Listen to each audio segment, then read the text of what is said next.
Apply. Subject to credit approval. KQFN Tempe. Also transmitting on K257CD Phoenix at 99.3 FM and K240EU Fountain Hills at 95.9 FM. It's the weekend. Warriors. Warriors coming to play. Yeah, here we go. You're live.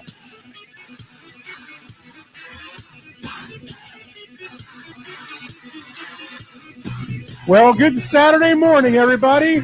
We're broadcasting live from the Weekend Warrior Studios in beautiful Peoria, Arizona.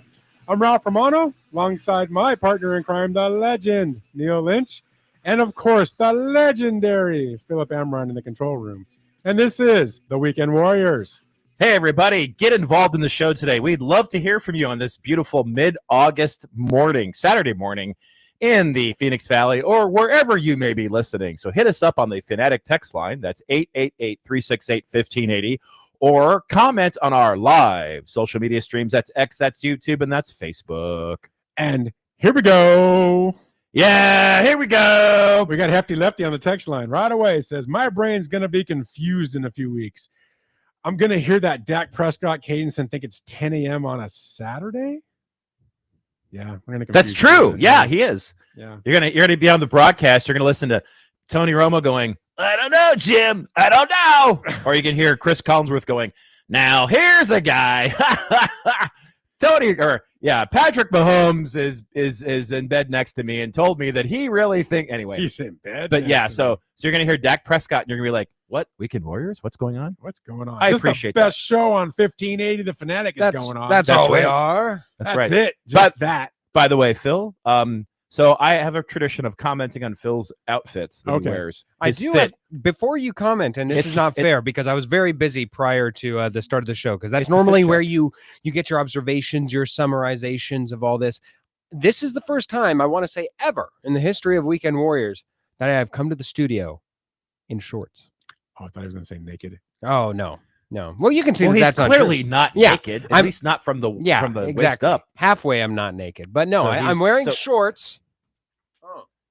Fit check. Please Oh my sit God, down. do the fit check. That one was for you, Neil. So Phil looks like a Goomba on a summer early evening somewhere in New York City, and he just opened up the fire hydrant so the neighborhood kids could play in it. That's what you look like. That's a small hose too. Yeah. Oh boy. Oh, here. And Careful, everyone's here we getting go. sprayed.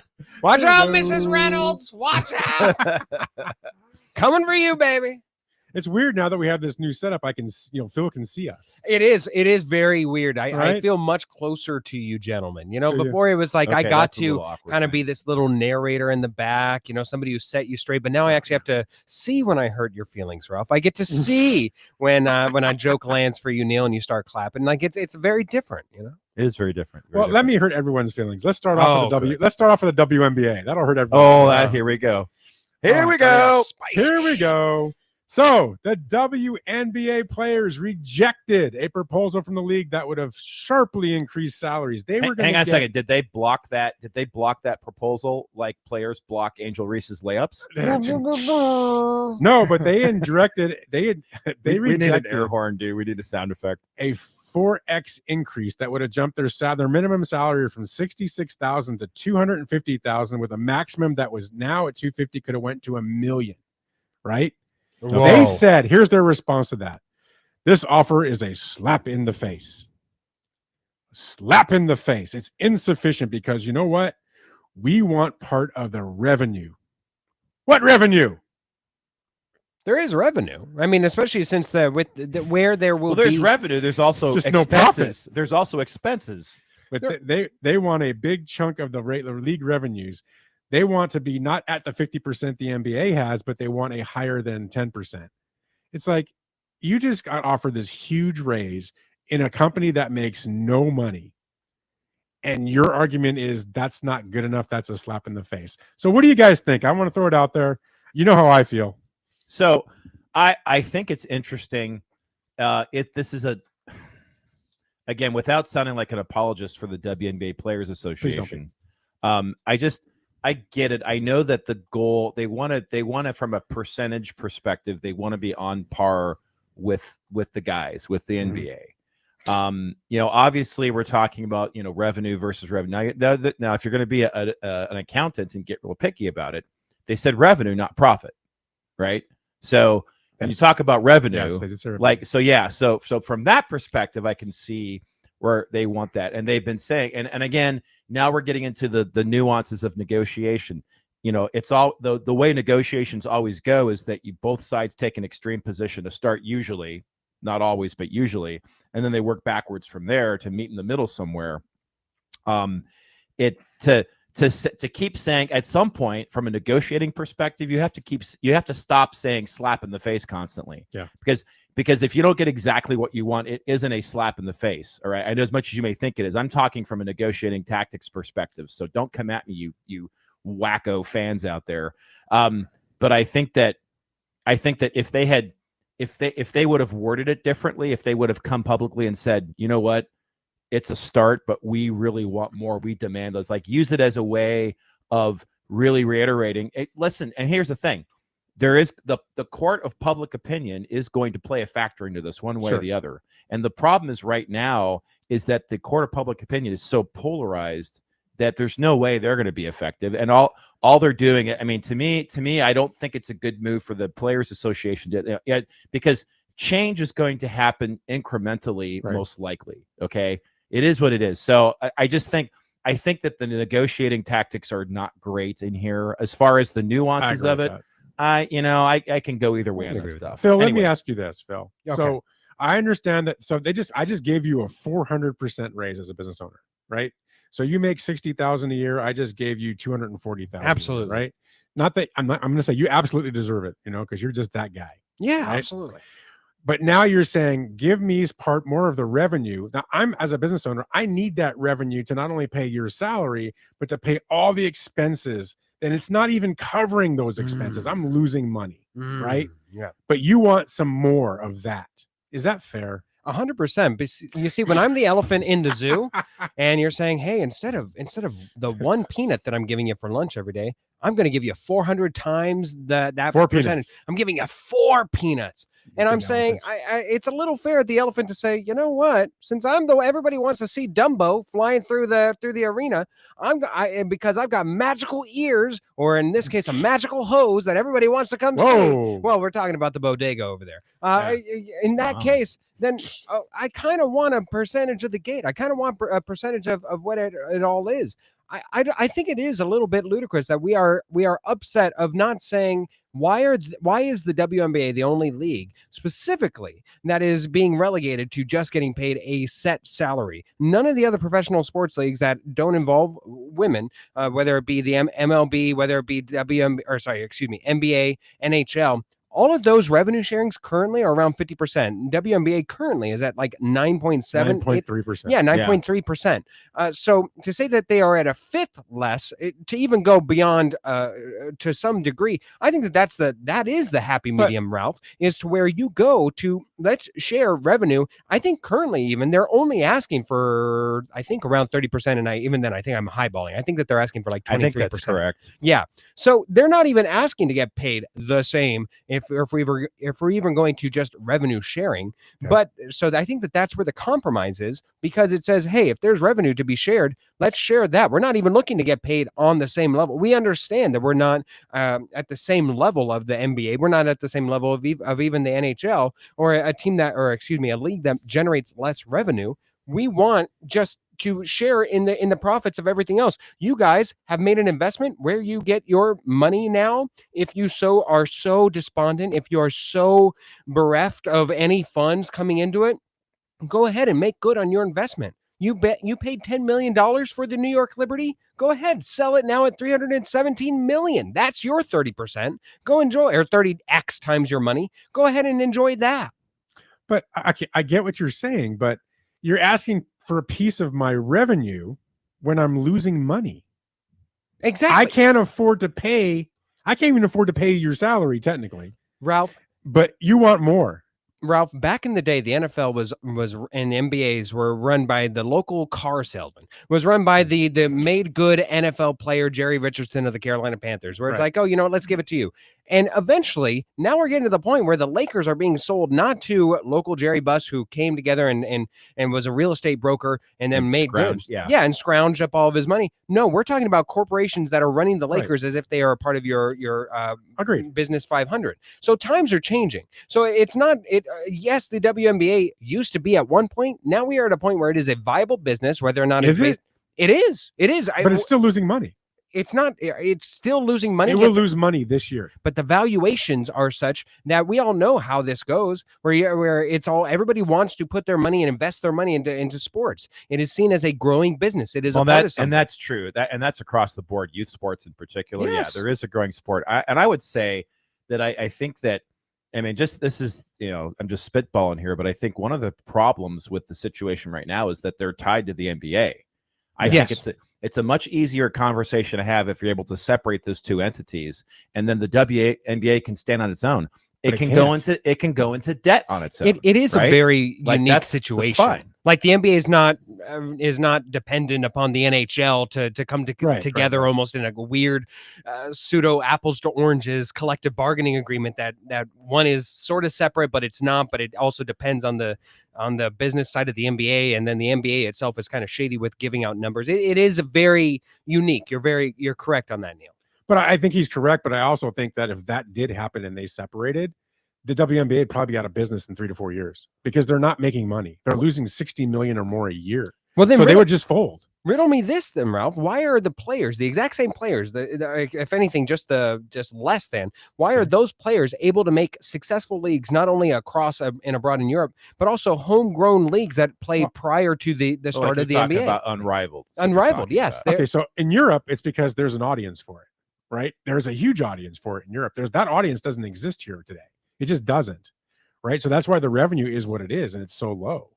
So it's not a fair comparison. Yeah, I feel The like appetite isn't for the WNBA. There's no appetite for it in this country right now. Not a huge appetite. It's a there's a small appetite. much bigger appetite than it was. Yeah. And I think that than it that's, was. Yes. Yes, and I think that's, to me, it's like, let's take this opportunity to grow together, right?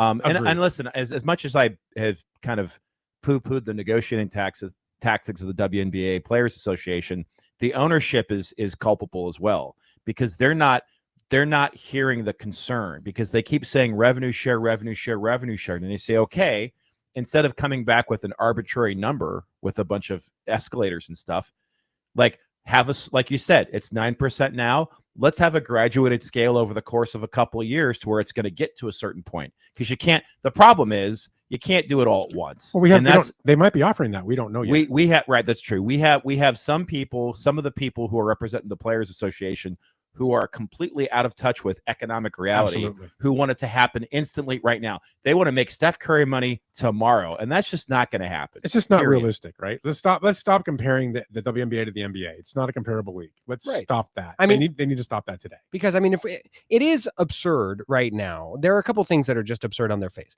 It is absurd to have such brand recognition that Caitlin Clark does and that she generates for one specific league. And yet, and still, all she's making this year is $78,000. Like, we look at Diana. Agreed. Yeah, that is absurd on its I think face. we all agree on that. And like Diana Taurasi recently has come into fire. Recently retired Mercury legend, possibly Yes. has an argument for best WNBA player of all time. I will leave sure. that to the experts on I'll whether to accept debate. Top that. 5. Yeah, top 5 certainly. I think unequivocally. She has recently come into heat. Recently coming into a discussion where she's on a documentary and has labeled herself as the friggin' janitor of the Mercury is making more than I am here, and I have to go to Russia to do it, and I have to go abroad and earn a living in order to do what I do, and to be a specialist and to be the best when it's in sports, and that is a very interesting dynamic there. I think that the point was correct. I think that utilizing the janitor was certainly not the best thing. So I think, Neil, to your overall point that I think is very astute, is that I Ooh. think that the marketing of how they are getting to this point, I agree with the point. I think that at times they have had very poor ways of going about it, such as saying, pay us what we deserve, pay us what you owe us, when they then go out to an all-star game and give less than zero effort. And part of it too, to be fair, you know, the WNBA is not used to this level of media scrutiny. They have been able to operate kind of in the shadows for a long time. And so let's just be honest, a lot of these players and even the coaches aren't really media savvy like you would expect, like you see in the NBA or other professional sports. Yes. They're learning it now, in some cases the hard way. So I think that will work itself out over time. So that's going to be, I think we should look past a lot of the immaturity in some cases, because it's like if you put a kid into an adult situation, how are they going to respond? Yeah, like you look at the NFL, each and every one of those rookies, like let alone all the veterans, they are all being coached, whether or not it's seminars, whether or not it's individually by the team, whether or not, especially if it's a quarterback, they get their own brand. Well, unless you're Shedeur Sanders and you're just legendary. Oh my gosh. Well, to be fair to the owners, though, I mean, as the league has gotten a little bit more revenue in the last 2 years because of Caitlin Clark, what has happened? All of a sudden, teams are flying on planes and not taking buses. Yes. They're doing different things, right? So they are meeting fair. the moment in that way. Yeah, they're meeting that moment, and yet it's not getting recognized by that players union. Yeah. Well, I think what Caitlin Clark should in response to that is, hey, listen, I'm helping you guys make more money. Quit assaulting me on the court every second of every game. How about that? One last point here, Ralph, that I do think is a challenge specifically to you, who generally aligns yourself with the owners on these debates. I do. It's true. Tell me, Neil, is that unfair? I have a business person. You have a business person. I tend to look at it from that aspect. Exactly. Yes. So, but I do think it is one. I think is that the women specifically as a players union has their interest much more specifically isolated to their own best interest. Correct. So if we look over to that, I do think that there has been mismanagement in this league, much to Neil's point that it is so young and it is going through growing pains. Mm-hmm. I think that there's almost an argument to where the WNBA says, why on earth, even if I wanted to, why on earth would I give you a favor of giving you more revenue to grow the sport when I haven't completely wholly feel safe in giving you any of those resources, because you haven't been able to do nearly as much as you could. We look at the Valkyries in year one. In year one, they are whiz-bang off on their own, having phenomenal success and correctly utilizing it. Correct. That why has the WNBA as a league that has not existed just since Caitlin Clark, why have they not been able to move forward in such a way and brand themselves in such a way? Why have they needed a Caitlin Clark in order to do so when they've had equivalent talent in Diana Taurasi and Candace Parker? I think that's something that I think is a fair question to ask. All right, let's do this. We're up against a break. We have a couple of texts on it. We'll catch up on the text when we come back. And then we're going to switch gears. I want to get into the MLB before we go all NFL, because that's where we're headed. That's right. NFL, baby. Weekend Warriors right here on 1580, The Fanatic. Kind of, sort of. 1580 and 99.3 The Fanatic. Live and local.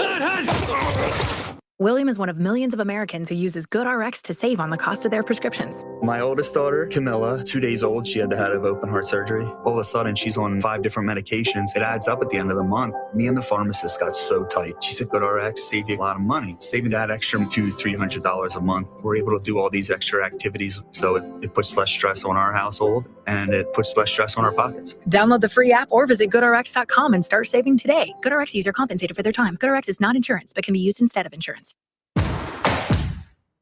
The John Deere Gator XUV lets you cut, pack, drive, scout, weld, stack, feed, pull, load, tow, spray, and haul, all in a single day.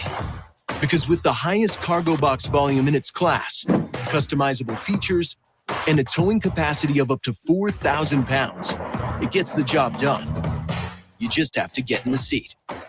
Learn more at your John Deere dealer or visit johndeere.com/GatorXUV. AZ Preps 365, your source for all the news, info, highlights, and more. Athlete news and interviews. Talk with coaches. Keep you up to date with the changes, moves, upcoming events, and more. AZ Preps 365, Arizona's ultimate prep sports show. If you miss a minute, you miss a lot. AZ Preps 365, Saturday mornings 8 till 10 on 1580 and 99.3 The Fanatic, and always on at 1580thefanatic.com. Arizona's future depends on a skilled workforce, and that's why students don't just learn at Pima JTED, they do. From healthcare to technology and construction to design, the JTED classroom model gets high school students ready for college, a career, or both, teaching them the skills Arizona employers need right now. Discover how Pima JTED students can support your business. Learn more at PimaJTED.org. That's PimaJTED.org. This message is sponsored by Potoff Private Philanthropy. As we plan for our retirement, there are 4 questions we need to ask ourselves or our retirement planning advisor. How much? How long? How safe? And what cost? Let's start with how much. That is, how much income we think we'll need each and every year for the rest of our lives, including all the activities we want to enjoy during our retirement, like travel, recreation, and entertainment. Plus the cost of housing, including repair and maintenance, taxes, insurance, and utilities, as well as the cost of health care, including expenses not covered by Medicare. Enjoy safe, secure lifetime income of 5 to 9% for life, depending on age and deferral period, with no fee deductions and no annuitizing. Guarantees rely on the financial strength of the insurer, so let's compare free in Scottsdale. For more, visit IQannuity.com, IQannuity.com, IQannuity.com. Burn in hell, Lakers! Burn in hell, Lakers! Shut the hell up, Ralph! 1580, The Fanatic. Baby, I'm howling for you. It's the Weekend Warriors on 1580 The Fanatic. And why was that in there? I can just say that was not me. That was weird. That was Jeffrey, wasn't it? I think God is having fun with it. If you had some comments about what we've been talking about, or want to talk about, or want to suggest other topics for us to discuss, we're very open to that. Get involved in the show. Hit us up on the Fanatic text line. That's 888-368-1580. Or comment on our live social media streams on X, on YouTube, and on Facebook. All right. Bitter Dolphins on the text line. And he sent a picture of one of the Wayne's brothers. And he's at like a basketball press conference with his jacked up face. And it says, Angel Reese wants more airtime. That's kind of funny. Wow. That's harsh. Sir Drives a lot on the text line. Wrong, so that was harsh. Ralph is right. You can't have a portion of something that isn't there. I mean, that's my whole point. It's not there to give right now. They kind of remind me of some of the people that work for me. And I told them this week, I said, AI is coming. So I don't know that it'll apply to the WNBA, but I did find AI to do something. That'll apply to you. Yeah, not me. But Phil, can we replace him with AI? Can we have an AI chat bot? Call it Ralph. Yeah, all it'll Ralph do is GPT.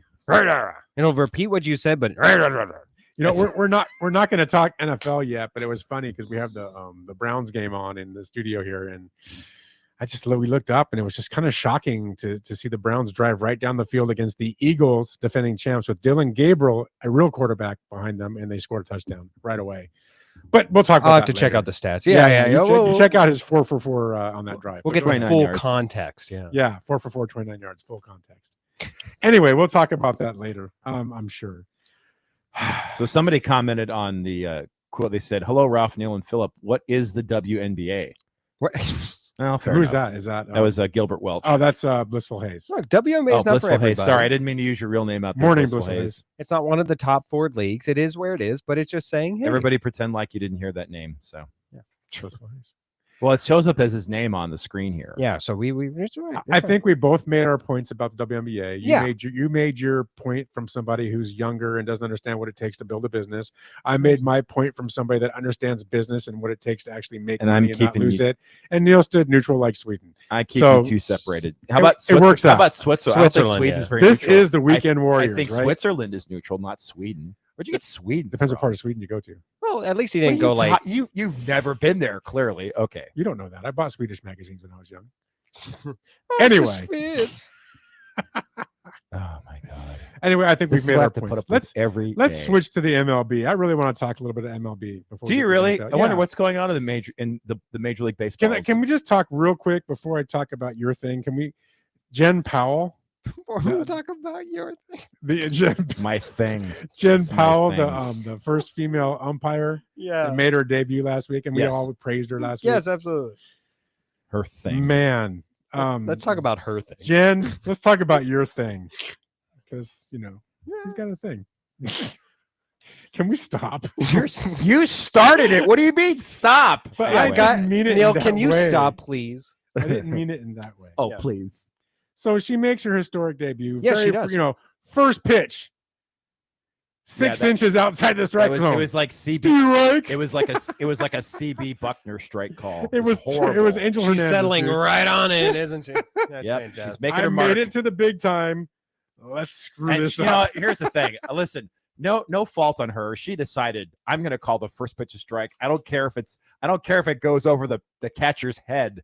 I am calling it a strike. That's so good for her. That's fine. I don't care. They took the ball and they put their little stamp on it, and I guess it goes into the Hall of Fame. I guess is what they're going to do. With Yeah, that, which is I mean really it cool. should. Why not? And I saw the stats. I thought I had them on me. I don't, but just to be fair to her, I think she was 94.4% accuracy the rest of the game. Okay, So she had a really good game. that's not Just bad. little jitters on that first. We can't fault her for having those jitters, Oh, right? of course, So, absolutely but not. I just thought it was amusing because a lot of people made comments about it. They showed it on all the ESPNs. And Oh everything. yeah. It was so It just didn't have a good look, but you laughed at it. But whatever. was It's her fun. But first. She had a great game, 94.4%, I believe it was. But congratulations on breaking that barrier, and we'll move forward. And now she's now back in the minors, but she'll get called up. Well, She was no, relegated. well, no, she didn't. No, that was what was going to happen know. anyway. So it wasn't anything she did. No, So- she did it. She was so relegated. she'll be back. She'll call some more games. She'll eventually work her way into the full time MLB side. So good for her. So Neil, let's talk about your thingy. Okay, my thingy. So very quickly, I don't want to belabor it because I talked about it way too much a couple weeks ago. But so as we all know, the Minnesota Twins have been a personal project of mine. And a couple weeks ago, Yes. I called for, after the trade deadline where the Twins got rid of 40% of their active roster, I called for the fans to Sell the to sell the team. team. Sell the team. I called for that. And that first game back, nobody did it. You were mad. I was very upset. I You was yelled like, at him. He was rooting and I was cooting. like, you know what? You all are so used to mediocrity that you just can't bring yourselves to it. Well, here's what happened. They listened. So I thought they snapped before, but Twins fans have officially snapped, and I have video evidence of it. So as some of you know, the Pohlad family, the family behind the demise of the Twins in the last decade or whatever, Those are some ever bad-looking twins. ever since the 91 World Series. Oh boy, what are you doing here? Anyway, so the Pohlads decided they're not going to sell. They're going to take a couple of minority owners basically to get rid of their debt or to take care of their debt, but they're not going to sell the team. And so finally, Twins fans are outraged. We are outraged. We are outraged. The reaction from fans on social media, even from media establishments in the Twin Cities, has been categorically up in arms. They have finally officially truly snapped. In fact, there is a video clip. Their first home game back after the Pohlads announced they were going to sell the team. They were showing a clip from the post-game show where they have former Twins catcher Tim Loudner as the commentator for the post-game show. And in the background, the chant "Sell the team" was so loud that it drowned him out. So good for you, Twins fans. You're finally getting it. This is your blueprint for the rest of the season and for all of next season until something changes. I want to hear those "Sell the team" chants loud and proud at least one point in every game. Good for you, Twins. You finally snapped. It's time to take action. It's time to mobilize. It's time to organize.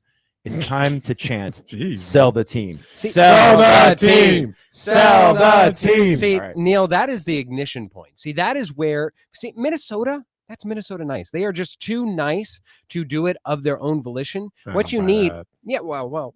For the Minnesota, I don't buy that one bit. But go ahead. What you need is just like that point to get them, because when is it that the NFL team, or when is it that unites all NFL fans? It is in draft day. As soon as Roger Goodell gets up there, everybody boos. Everybody boos. Everybody boos. When is it that everybody looks at and starts to boo at a Dodgers game? It's when they see Chris Paul of the Clippers. They just boo the hell out of him. So you just need somebody to be the focal point. And this very well could have been the moment where they start to believe and start to become a thing. They finally decide to express themselves against the Pohlad family, which they so Neil has started a movement.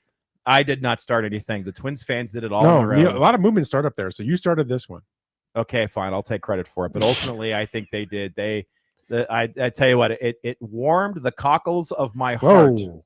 Oh, that's a word. Look it up. Read a dictionary once in a while. Dude. Are any of the It warmed my heart to hear the fans drown out Tim Loudner while they were chanting "Sell the team." That to me, and it was so funny because he was trying so damn hard to not crack or not react to what was going on, and he was getting a little flustered.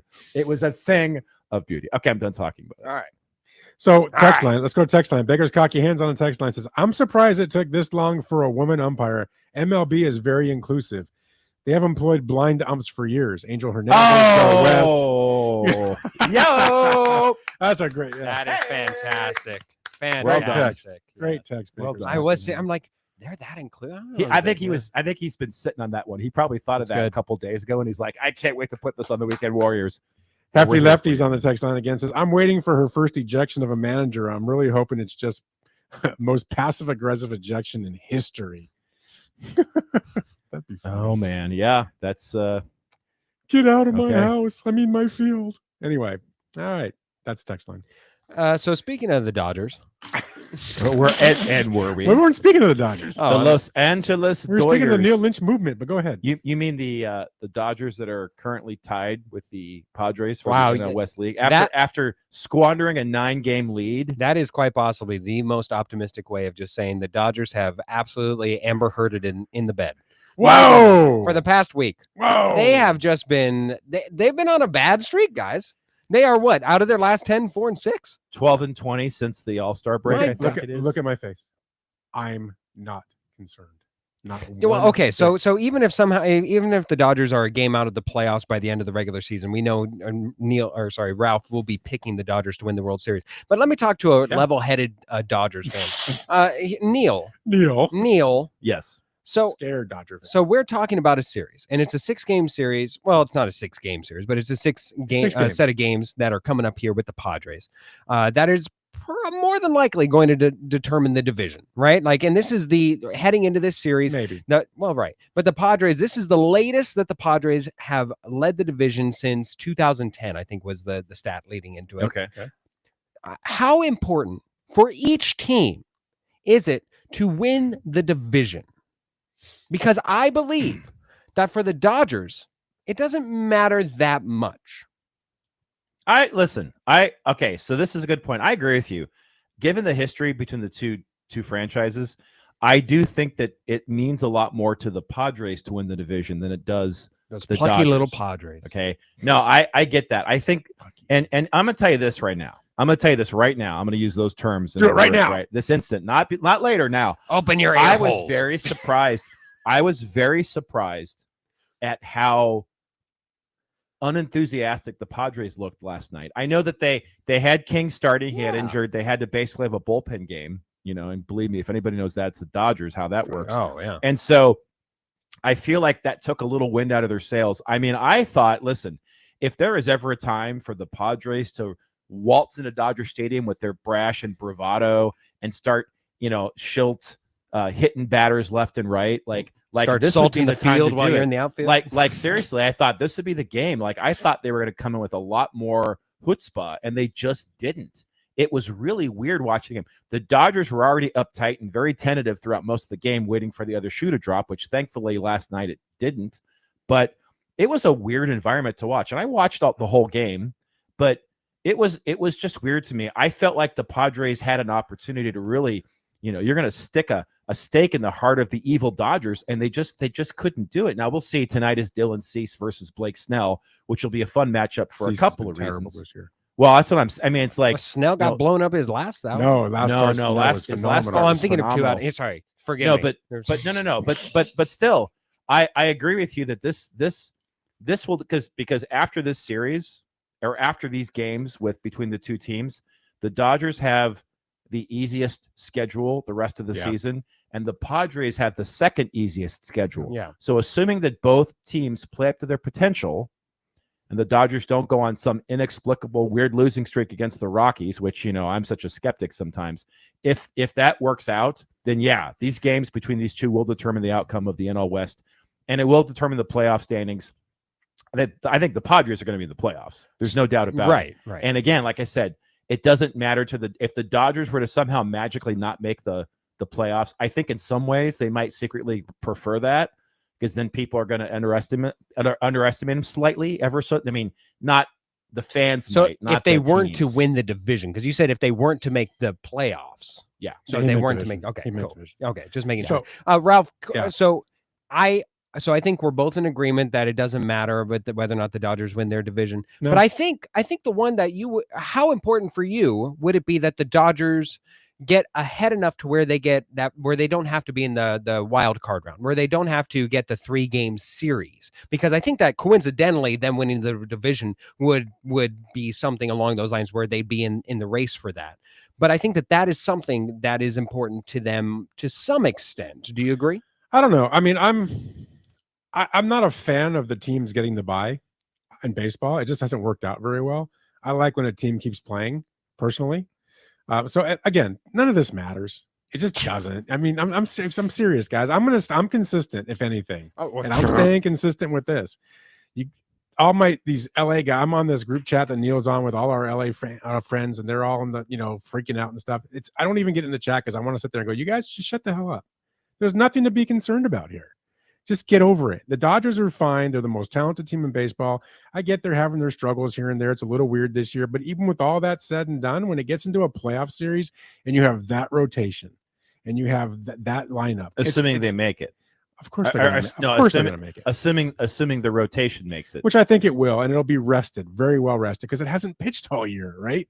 So you're seeing it this weekend against the Padres. Kershaw has been phenomenal. He's been the rock. I think we found him a spot this week, by the way. But he's been doing this all year. I mean, he's 7-2. His ERA of the last month is like a 1. He's been phenomenal, right? You got Snell back today. Then you've got Glass now back, who's pitching Sunday.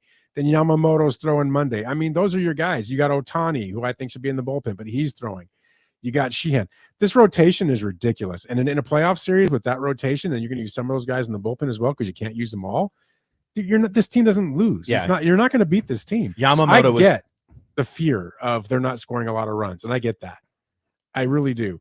But I'm telling you, when we get into the playoffs and the juices get flowing, these guys will perform. Mookie Betts won't have the year he had, right? He's going to be better. He's been better the last, 3 weeks. Freeman's back on it. You're going to see that this is not an issue. For the Padres, what a lost opportunity last night. You could have taken a 2-game lead going into this, and that was a big screw up for them. There's more pressure on the Padres this weekend than there is the Dodgers. I think it means the world for them. Yeah, I think so. And you've got Sasaki, who threw a rehab assignment 2 days ago.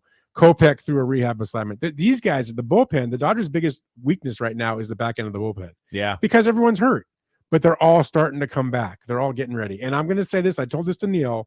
It's time to call up Ronan Kopp because he's killing it in AAA. Ronan, you need to come up. He is absolutely destroying it in AAA right now, and it's his turn. So 6'8" lefty that throws almost 100 miles an hour in our bullpen. That would be a phenomenal thing to take a look at in September, and I hope they do that. You know what that remind me of? If that happened, remind me of the moves. It would look like the Brewers, because the Brewers have a bunch of these young kids coming up just killing it. They don't know any better, so they're doing great. The only team, in my opinion, that has a shot at dethroning the Dodgers, if they can keep playing at this level, is the Brewers. Oh yeah, I mean nobody else. Padre fans, go back in the corner. You're not going to do it. Mets fans, you guys, it's been a joke all year with Soto. It's not going to happen. Phillies fans, please. Milwaukee is the only team that has a shot. So if they keep playing the way they're playing. Didn't Texas just sweep the Phillies? I don't know. That was crazy. So Milwaukee's won 13 in a row. Yeah, they won 11 in a row before that. They're unconscious. If right they now. can keep this up going into the playoffs, It's going to be tough. Brew Crew's So gonna be weekly tough. weekly pulse taking. Ralph, 0 to 100, 100 being guaranteed World Series. Are you still at like 100, that confidence level that the Dodgers are going to that they're fine, everything's good? Yeah, I'm still at 100. Neil, really am. where are you? 0 to 100. I'm at 85. 85. Okay. And that number will go up as we get as I see them prove it the next couple of games. I'll be like, okay, I feel a little better about the prospects. Okay. All right, up against another break. When we come back, let's start talking NFL. I got some things I want to bring up, including I want to talk a little John Gruden. It's Weekend Warriors right here on 1580 The Fanatic. 1580 and 99.3 The Fanatic. Live and local.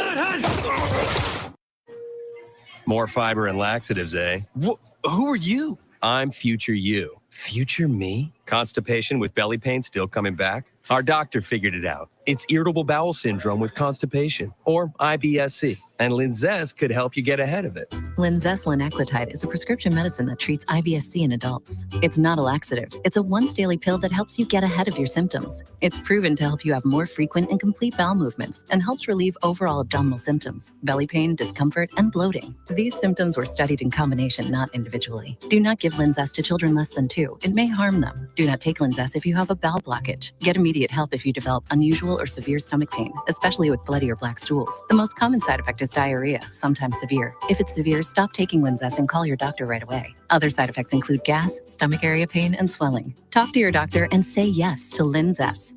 Learn more at linzess.com or call 1-800-LINZESS. The John Deere Gator XUV lets you cut, drive, scout, weld, and haul all in a single day. Because with the highest cargo box volume in its class, customizable features, and a towing capacity of up to 4,000 pounds, it gets the job done. You just have to get in the seat. Learn more at your John Deere dealer or visit johndeere.com/GatorXUV.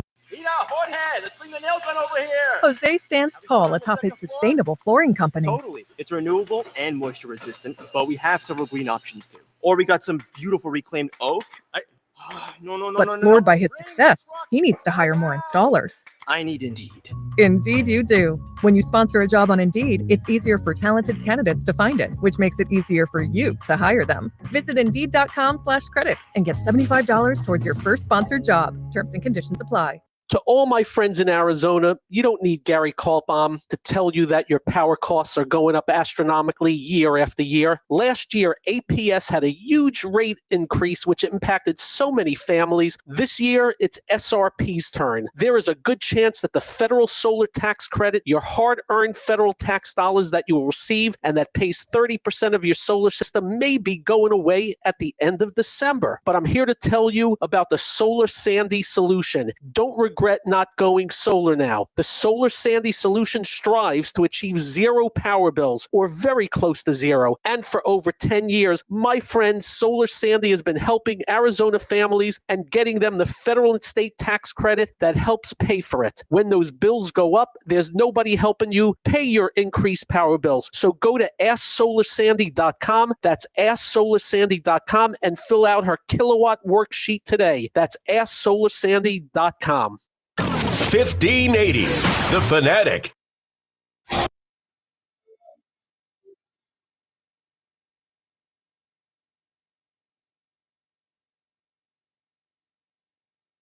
Weekend Warriors on 1580 The Fanatic. Who that is? That's horrible. Taylor Swift. Oh, that's why it's horrible. Okay. Throw pops on the text line. I love this. This is a great. Okay, let's talk about this. And then after the text, I have to tell everybody about the text. So read the text. I'll tell everybody how to participate, and then we'll get into it. Good morning, gentlemen. So, here we go in the intro is Dak Prescott. Here we the go. The whole time I thought it was Fat Albert. Oh my goodness. Anyway, can't wait for my Cardinals to open up a can of whoop ass on those Denver Donkeys. Oh, before we respond to that, there's a lot there. Let's go ahead and let's make sure that you know how to participate. If you would like to expose yourself as not knowing the difference between Dak Prescott and Fat Albert, you can text us on the Fanatic text line. That's 888-368-1580, or comment on our live social media streams on X, YouTube, and Facebook. And let me warn you, be careful, because if you confuse Fat Albert for Dak Prescott, a soundbite that's been around for several years, we're not going to be merciful. Here we go. Come on, Sorry. Silver Pops. Come on. Seriously. Really? Seriously. Fat Albert? It's very non-specific to Dak, I feel like. What are you talking like, about? Again, I thought it was one of the people from the Goonies. Oh, no. I mean, come on. Are you kidding me? You didn't know that was Dak. I didn't know it was Dak specifically. All right. No. So we're going to do a survey here of those of you listening and want to participate either on our comments on social media or on the text line. Who admitted?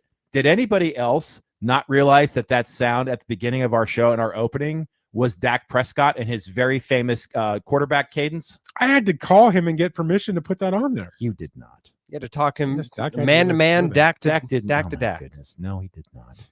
Well, I didn't. Yes, the guy's name was Dak Prescott. I don't know if it was the right one, but Oh, just some guy did. Hey, can you use your clip? He's like, sure, buddy. yeah, he sounded a little older. But I mean, I just figured it was him. Oh boy, this is. I'm surprised that people didn't know that. I mean, that when you watch a Cowboy game, you hear it. It's just like when Manning used to do his Omaha thing. When Aaron Rodgers Blue 32, Green 18. Or like when Gino would go, "Oh my God," because he's about to get hit. I mean, it's the same stuff. Yeah, get used to let's hear what Sam Darnold. Or Shedeur Sanders going, legendary. Oh no, here it comes. Oh, here it comes. Right Come on. here. Hey, Come on. do it. Do it. Do it. Okay, fine. Do it. Legendary. All right. I love that clip. Let's get out of What fantasy that- real quick that and sounder. talk about reality. Okay. Speaking of reality, Phil, did you see this ruling? So John Gruden, is in a lawsuit. He's getting ready to get in this big lawsuit with the NFL about what happened to him a few years ago. And I guess the NFL was trying to do this in a private, non-public way. And he went to court, and the Nevada Supreme Court ruled 5-2 that John Gruden's case will not be through league's private arbitration process. It's actually going to be out in the public, the whole process. I think that's right. Is that correct, Neil? yes, yeah. So okay. so they want it to be tried in a public court as opposed to Right. going to secret NFL arbitration, and the judges ruled in favor of Right. doing it publicly. So he knows that the NFL they took him down. That this was a takedown. Yeah, it was. It was absolute 100%. Yeah. So I'm curious, Phil, being the younger guy with differing opinions sometimes. What do you think about this?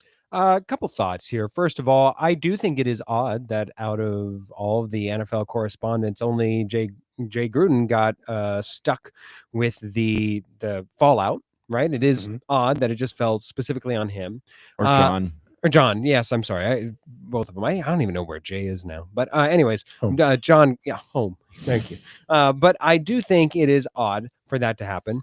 I do think he's not necessarily innocent in this. I don't think he's actually even going to win this. What I do think he will do, though, is get a settlement from the NFL, because the NFL absolutely desperately does not want to open up the email list, does not want to open up themselves to oh God, what is that? Where they get to go and look through your dirty laundry. Discovery, yes. They do not want to subject themselves to that. Last time they did that, they found out that, everybody was colluding against Lamar Jackson and Deshaun Watson. So they do not want to do that. They do not want to open up their cupboards. I think that they will settle. All that being said, I do think John Gruden will never coach in the NFL again. I find it interesting that I think he could possibly go coach like in college and go coach, let's say, Arkansas, because they have no morals. Oh my gosh, this is why Phil's going first.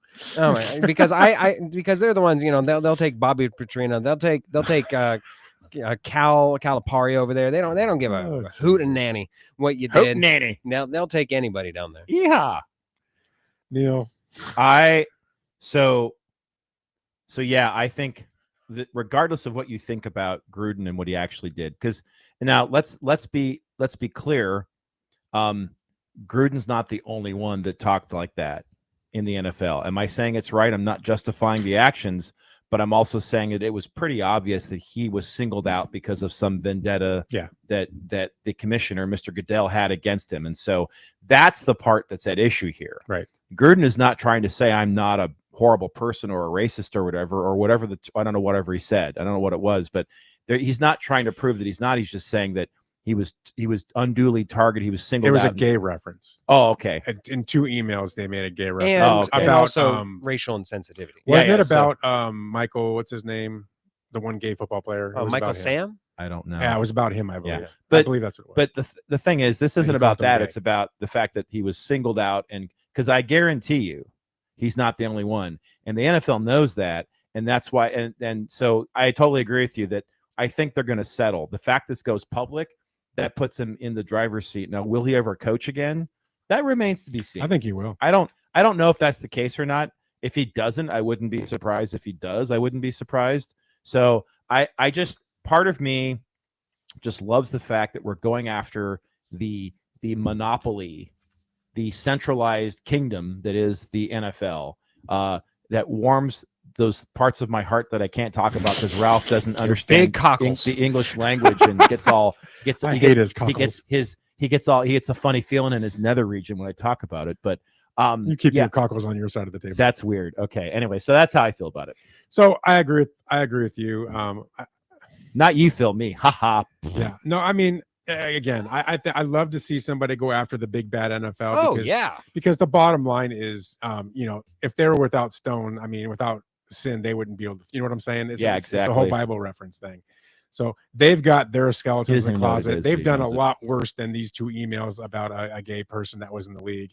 Whatever I don't really remember all the details, nor do I want to go into that stuff. Right. Because I just feel he was unfairly targeted, and he was part of that time period where it was popular to just cancel everybody that people didn't like, and they had a little reason they were going to do it, and he fell victim to that, and he deserves justice for what happened to him, and he'll get it, I think. And he's going to, you're right, Neil, he'll get a settlement, because the NFL, and Phil, you're right, they're not going to open the discovery on this, because the things that will come out will not look good for the NFL. I guarantee. Absolutely not. Well, Yeah, and the thing too about Gruden is that he loves football because does. he's told you that a billion times. Do you love football? Like, this guy is And he'll coach insane. again. He will absolutely He's coach insane. again. This isn't about the money. He's going to get a nice check. He's never going to have to work a day in his life. His family is going to be set up for generational wealth. Yeah. But this man truly loves to coach. And he's good at it. The sad thing is, it's going to be sad for Barstool Sports when he leaves, because he's been a big part of their programming and their stuff for the last year or so. Yep. So we'll see what happens. My question though would be, is that part of this was the racial insensitive remarks that he made towards NFL union leader and all that stuff, and I think it is. Don't remember that. Right. There are those questions. That's why I think it's a hard sell to sell your fan base that you bring him back with all that baggage and all that luggage when you have a lot more options if you're an NFL team. That's kind of why I'm saying that it could be a college team that he finds himself on. He might start in college. Right. Well, yeah, either way. But I do wonder how one is a leader of men, how one is a leader of a predominantly Black sport athlete group, and as far as football goes, especially in the South, if he were to go there, with those racial remarks. I don't remember the details, so it's hard to talk about it. But I can just say, not looking at that because I don't remember, but I guarantee you, there's people in leadership roles all over sports that have maybe said something in jest or in comment. You know how guys are, locker room talk. We all say stupid things, especially when we're younger. I guarantee you, things that were said that could be taken out of context, that could be taken as, you guys are just a bunch of racist. I think everyone has that moment somewhere in their life. It doesn't mean they're racist. There's a lot more to it than that, in my opinion. But I don't know what he said or what his details. I don't know him personally. I don't know his heart. That's between him and God. He'll have to figure that out.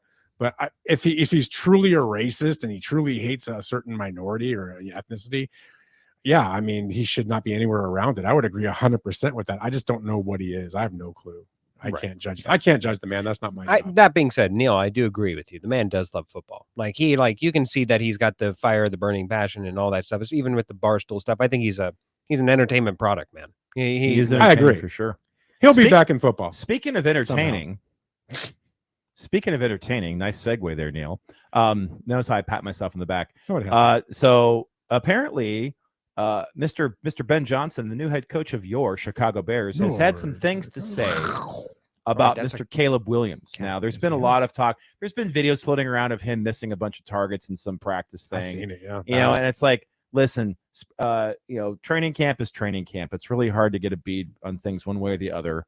unless you're Shitter Sanders and everything you do is godly and you have just reached the pinnacle of your sport already.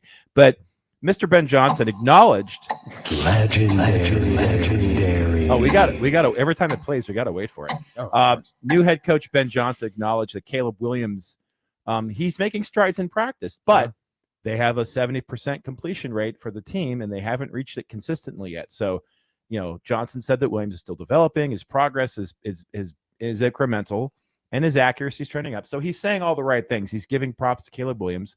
Listen, Caleb Williams, he was in a pretty rough, lousy situation last year. So of course, it's almost like he's starting over. Last 2 years. Last 2 years, Oh yeah, because we look at his senior year at SC, he had no offensive line. No, oh, that's true. He ran for his life. Oh, you're talking about for last year of his senior. And if you look at the issues that they're identifying that he had, that they're fixing and that are getting better, it's his footwork. Big thing was his footwork and mechanics, right? Yeah. And the guy was always trying to make the play because he was the only one that could make the play in the last 2 years. I mean, he tried to do more than he should, right? And it's getting him out of that mentality that's going to make him better because his ceiling is so high. Oh, yeah. Right. So I think Ben Johnson's probably the best thing that could have happened to Caleb Williams. Yeah, I think, and to the Chicago Bears. Yeah, absolutely. It looks as if Ben Johnson is just absolutely chopping the man down because he grew, if he's a tree, he grew in the absolute wrong direction. So he's trying to get him back to a base to where he can polish him. And then because inherently, a lot of that creativity, a lot of that Mahomesian things that you saw, the improvisational skills, he believes will be in there intact, regardless of if he can give him good fundamentals, good things to base everything off of, go through your reads, go through your progressions, yada, yada. Guys, so what do you say we do this for another hour, huh? That's Okay. Let's do another Yeah, hour. all NFL in the next hour. So come back and join us for hour 2 of the Weekend Warriors. I got some great topics to talk about. Can't wait to get into it. It's the Weekend Warriors right here on 1580, The Fanatic. Rawr. This is the story of the one. As a safety manager at a manufacturing plant, he does everything he can to keep his coworkers safe. From finding ways to reduce risks to keeping safety supplies in stock. And for that, he relies on Grainger. Grainger offers a broad range of quality products and next-day delivery, so he can always play it safe. Call 1-800-GRAINGER, click Grainger.com, or just stop by. Grainger, for the ones who get it done. O'Reilly. Stay cool this summer with AC Pro refrigerant at O'Reilly Auto Parts. Right now, get a $15 gift card after rebate with the purchase of select AC Pro refrigerant products that include a hose and gauge. If your vehicle's AC is blowing hot air, beat the heat with AC Pro. Visit your O'Reilly Auto Parts store or shop online at O'ReillyAuto.com. O'Reilly Auto Parts. Hey everybody, it's Mark Asher back to tell you about my great friends at the Lund Mortgage Team. Did you know that the Lund Mortgage Team was founded back in 1999? That's right. They're celebrating 25 years in existence this year. And you know what you have to do to stay in business that long? You have to be good at what you do. And the Lund Mortgage Team is not just good, they are great. They have helped thousands of people save thousands of dollars over those 25 years here in the Valley of the Sun. They only lend in Arizona, and they're mortgage brokers, which means they can shop your rate around. They're not tied to just one set of rates. Mortgage rates can get crazy. They can get high. They can get low. There's good times to strike, and there's times to stay on the sideline. Let the Lund Mortgage Team be your coach, be your team leader when it comes to these huge decisions. Call 623-875-9940. That's 623-875-9940, or you can always check them out at lundmortgage.com. Great website with all the tools you need. Call them today. They're my great friends, and you'll love them. It's the Lund Mortgage Team. Macy's One Day Sale is the one sale you can't miss because it's our best prices of the month, like jeweled women's sandals for $19.99 and under, 60% off premium bedding from Charter Club, and over half off Alfani 3-piece suits, half off. Plus, it's Star Money Bonus Days, when Star Rewards members can earn rewards even faster. Not a member yet? Join for free and earn $10 in Star Money for every $100 you spend. Today at Macy's. Savings off already reduced prices. Exclusions apply. Subject to credit approval. Your choices matter. By choosing regulated legal gaming in Arizona, you're directly supporting our community. Those dollars help fund schools, support emergency services, protect wildlife, and promote tourism. Tribal gaming contributions help my community, your community, our community. Responsible play, real community benefits, making a lasting impact. Visit gaming.az.gov to learn more about regulated gaming in Arizona. This message is sponsored by the Arizona Department of Gaming. Hey everybody, it's Mark Asher back to tell you about my great friends at the Lund Mortgage Team. Did you know that the Lund Mortgage Team was founded back in 1999? That's right, they're celebrating 25 years in existence this year.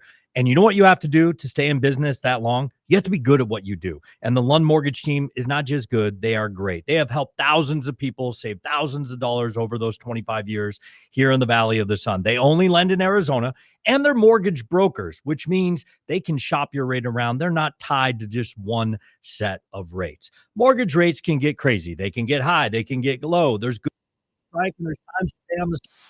Let the Lund Mortgage Team be your coach, be your team leader when it comes to these huge decisions. Call 623-875-9940. That's 623-875-9940. Or you can always check them out at lundmortgage.com. Great website with all the tools you need. Call them today. They're my great friends, and you'll love them. It's the Lund Mortgage Team. KQFN Tempe. Also transmitting on K257CD Phoenix at 99.3 FM and K240 EU Fountain Hills at 95.9 FM. It's the weekend. Warriors. Warriors come to play. Yeah, here we go.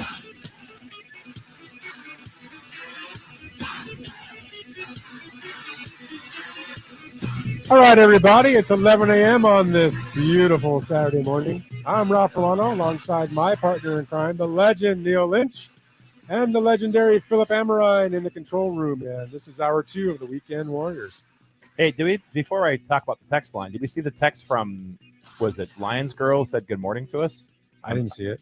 Oh, Is that on Lisa Wilkinson, Yes. our Lions friend that we met at the spot? We love Lisa. We said love good morning Lisa. to us. Let's go Yeah. to Lion. Next time we go to the spot, which I'm sure we're going to do again, she'll be there. She'll be there. So, God bless hey, speaking of the text line, if you want to get involved in the show, suggest topics, make comments. If you want to tell us that you thought that the Dak Prescott sounder in our opener was actually Fat Albert, hit us up on the Fanatic. Here we go. Yeah, Fanatic text line 888-368-1580, or comment on our live social media streams. That's X, that's YouTube, YouTube and Facebook. And by the way, I think we should create a version of that sounder. You should play it next week when I'm not here. You should just put Fat Albert in there, like hey, hey, ho, hey, or something like that. You should put a Fat Albert clip and replace that. See if anybody notices on the sounder. I'll get I'm right going on to give that assignment to you, Phil. You may work on that. Oh, Thank you very I'll much. be right on that one. I'm sure you won't. I don't even All think right. I've seen a live episode of Fat Albert once. Well, not a live one, I certainly. was going to say, I didn't know there was a live one as a cartoon, dude. Yeah. I've never seen a version of Fat Never? Albert. I think I've seen the movie. He's not the old horrendous like we are, movie. dude. That's his buddy. Speaking of Oh, awful yeah, decisions, I'm just looking at this play-by-play, and my Wow. goodness, my goodness. What play-by-play? The Browns game. You know, the one where the Philadelphia Eagles are at 7-9, and it's incredible. At the 1st and 10 of Philadelphia's 31, Dillon Gabriel not only was intercepted, but he threw a pick six to Makuba. Do you even know who Makuba Makuba is? Mutombo? For 75 yards and a touchdown? My God, Oh. I don't even know who could do that. My guy certainly couldn't. Yeah, because your guy can't get in the field. Yeah, because he's resting from carrying the load of Because the he has a offense tummy all ache, but last we'll week. talk about that. Yeah, absolutely. Legendary. I hate that clip, but I love it. I love it. It's so Cardinal great. Arts on the text line says, tuned in as usual. Great show. Ralph Suckett. Thanks, Cardinal. Aw, He's like my biggest fan. we love him for that. You know what? Here's We what I love him say. for Here's that. what I say. And this is Ralph's motto in life, clearly, for anybody who's heard him on the Daily Blender. Let your haters be your motivators. That's your life mantra. Unless you got a fistful of taters. Dude, give me your tots. No, dude, go get your own. Anyway. Thank you, Neil. So listen, we have to continue. There's no discussion about the preseason without let's have a little convo. Let's have a little chat All right.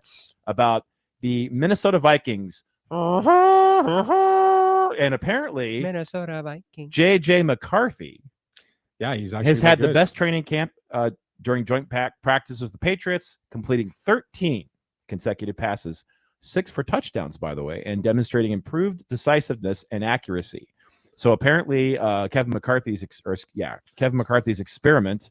on Mr. JJ, 6 of his passes were for touchdowns. is going well. That's correct. 6? They are Are they running the optimistic. full field? No, there was no defense. Yeah. Oh, okay. Oh wow. Yeah, So the coaching staff there, and I think the fans are optimistic. Now again, none of this means anything Sure they until September, whatever, the first game of the season. But I think there's hope. There's room for optimism. And if anybody is going to get JJ McCarthy up to speed and make him into a good quarterback, it's going to be Kevin McCarthy. I agree. Okay. What do you think, Phil? I'm not so sure. Look, I think preseason, I think you can't very much discern a lot from good, right? Like, I think that there are many ballyhooed stats where it's like, I don't even know. Chase Daniel has thrown for like 13 touchdowns out of 13 attempts. Like, oh my like, God! But I'm sorry. I have to interrupt. I've been calling the head coach of the Vikings the name of the former U.S. representative from California. It's Kevin O'Connell. Kevin O'Connell, yes. I called him Kevin McCarthy. Oh, you said Kevin McCarthy? Oh, I didn't even catch that. You Irish are all the same. Who cares? Y'all look alike. Anyway, Kevin O'Connell, my apologies to him. I would never confuse him with a U.S. representative. I apologize, Phil. Please continue. So speaking of Kevin O'Connell, I feel very much reinforced in the notion that Kevin O'Connell definitely seems like a floor raiser of a coach. Like, I don't think that you can ever truly be bad with Kevin O'Connell because he can just elevate play, whether or not it's been with Josh Dobbs, whether or not it's been with Kirk Cousins, whether or not it's been whatever. I think that he certainly is a floor raiser. What remains to be seen is I don't know if he has a high ceiling as of yet. Because if we look at like Mike Tomlin, great comparison, right? Because he's a floor raiser, never going to give you a losing season. But where's the success? It happened once, and that feels like the aberration compared to anything else. I don't. It's too early to tell yet. JJ McCarthy, I do think that we will get the best version of him that we can. I worry though, him coming from probably the best Michigan program we've seen ever historically. Like that team was loaded. You look at where that roster went in the NFL. How many of them are starting on the field? I'm just going to ignore you, Rob. Yeah, where they are playing now, and how successful they are even to an NFL level. That was a very successful and very good team that he had around him. I wonder now what you do and how it goes forward. I mean, he still has Justin Jefferson, but the line's not as great as he had in Michigan. And certainly he's coming off of an injury. One hopes that doesn't slow him down too much. I don't know. I have my doubts. I had my doubts going into the draft. I'm very eager to see him just as much as anybody else. Well, we're going to talk more about them next week, since you're not going to be here next week, because we're going to do the NFC West. Yes, and the please. AFC West next week. I want you, Mr. Neil. I want you too, Neil. I want you. Show us your cockles. I want to get into the NFC West just real quick for you and just have you pick your NFC West and what you think. I know you didn't know this was coming, so I'm throwing you a curveball. But NFC West, I mean, we know. Let me set it up for a little bit. All right. Matthew Stafford, he's got back issues. That's a big concern for the Rams right now. When you got Jimmy Garoppolo taking first team reps, well, you never want to be in there. You don't want to. That's if he's the answer, you don't want to ask that question. You don't want to be in that situation. And the kind of back issues he's having, Matt Hasselbeck, former Seahawks quarterback, was talking about it and said that's the kind of thing that lingers on with you. So this could be a big factor this year for the Rams, where Stafford just might not be up to par, and he might miss a lot of time. And even when he's in there, he might be hurting. So with that being said, I'm curious to see, what do you think happens in that division? Give me your preview and your take of that division, since you won't be here next week. All right. So I think that, and this is going to be a very controversial opinion for you, Ralph, for an obvious reason. I think another bet might be on the table here, just as he's going to do it. Of that. So here it is. So number one, I think still, despite the issues with Matthew Stafford, and of course this assumes that he does get healthy and is able to perform, I think that they are in the best position of all the teams in the NFC West to repeat as the division champions. Okay. So you're picking them first. I picked them first. Like I said, it all depends. They've made a couple of good acquisitions. I hated to see Cooper Kupp go, not because he went to the Seahawks. I just liked him. But we got Devontae Adams, and if now that he's broken up his relationship with Aaron Rodgers, maybe he can get his head screwed on straight and remember how to play like he did with the Packers, which would be awesome. So I think the upside for them is great. I think that second will be the San Francisco 49ers. and I know my wife likes to hear they're going to do well. I think they have to come back from some stuff. They got to get Christian McCaffrey back into the system again. So you're taking them second? I'm thinking second. I think that even though they're going to be good this year, I think that ultimately the Niners will fall to the Rams. Like the Rams have just enough to beat them. Now, third, this is where it gets controversial. I'm picking the Arizona Cardinals to finish third. That's right. We're getting a new host. He's done. Finish. Yeah. So I think that despite Kyler Murray, they're going to play well enough to get third. And I think that the lowest team there, and again, this is a bet. We're going to make this bet because we made this bet last year and I lost. And I got to pay for a lovely steak dinner at Arrowhead Grill. By the way, Ralph gets his steak well done. What does that say about that man anyway? So that he's a real man. Oh my good grief. Okay. Thundar, this is a live show. I'm not sure why the date's wrong. Sorry. Oh, that's weird. Okay. So thank you for that. I think the Seahawks are still in rebuilding phase. I think that the quarterback situation is not as good as they'd like it to be. I think it's young. I don't think they have enough experience. I just feel like that they're going to struggle. And again, not because they're horrible. Stupid. I know. I think I'm stupid. So again, on the air, I'm putting it out there into the universe so everybody knows. All right. I'm making a bet with you, Ralph. Okay, what's the if bet? The Seahawks finish last in the division, you owe me a steak dinner at Arrowhead Grill. If they finish other than last, I owe you a steak dinner at Arrowhead Grill, and Phil gets to join. I could bring Phil again. Either one of us. Phil is going to be included no matter what. He was there. So I agree to the bet. Wow. Okay, I'm going to get into we'll talk about NFC next week. So I absolutely disagree with you from top to bottom. But well, of course, that's fine. I mean, all four spots. I actually think I disagree as well. With every single spot, you're wrong. I think so, but I'm not as vehement, Neil. You are like one off on each. No, you're wrong. You're wrong on every spot. Oh, I know what yours is going to be, but that's fine. All right. Well, there's Neil's NFC West. So I think it'll be interesting. Should we go into the AFC North predictions? Okay, so we're doing the North this week. Let's clean up the text line real quick. The North. King of the North. The North. The North remembers. Let's see here. Text line. This is Sir Drives a Lot says Devontae complaining about Jimmy G, and 2 years later he is stuck with him again. Makes me. I want to be quiet. Raiders. He's a Raider fan. The Raiders. True, he's stuck with them. Oh, if that situation felt like Devontae Adams was more so upset with the situation and that he was going there for Carr, his previous quarterback and teammate, rather than specifically Jimmy G. Although I don't think Jimmy G not being healthy and barely ever getting the ball. Terrible. I don't think that helped matters. I don't think it was all on Jimmy G, though. I agree with that. Thundar the Barbarian is on a text line, says, "Hey guys, I think it's a big ask for anyone of Phil's generation to even know what Fat Albert is. Remember, Cosby got canceled a long time ago. Ralph and Neil, sorry to talk about a different sport, but what the heck is going on with the Dodgers? I hope last night's marks a turnaround, but it's been a tough couple weeks, and Phil is very satisfying to hear you not introduced as Phil the fill-in." Yeah, because he's not a fill-in. He's a big part of this show. Yeah. He is an integral part. He is.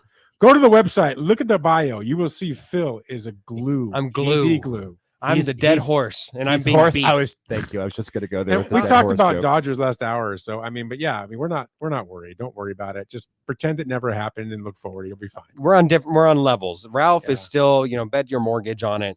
Neil's like, I'm pretty sure about it, and I'm 50-50. You can go back in the podcast and listen. Absolutely. And you can see our takes on exactly. it. So. All right. So let's get into Sir Drives a Lot. One last text says, "Trust me, I know." He's talking about Garoppolo and Devontae. Yeah. Okay. Mm-hmm. Let's talk AFC North. Okay. Let's talk about it. Phil, why don't you go first? Phil. So NFC North. AFC. Excuse me. See, there do we it go. right. The American Football Conference, my friend. Absolutely. Not the National Football Conference.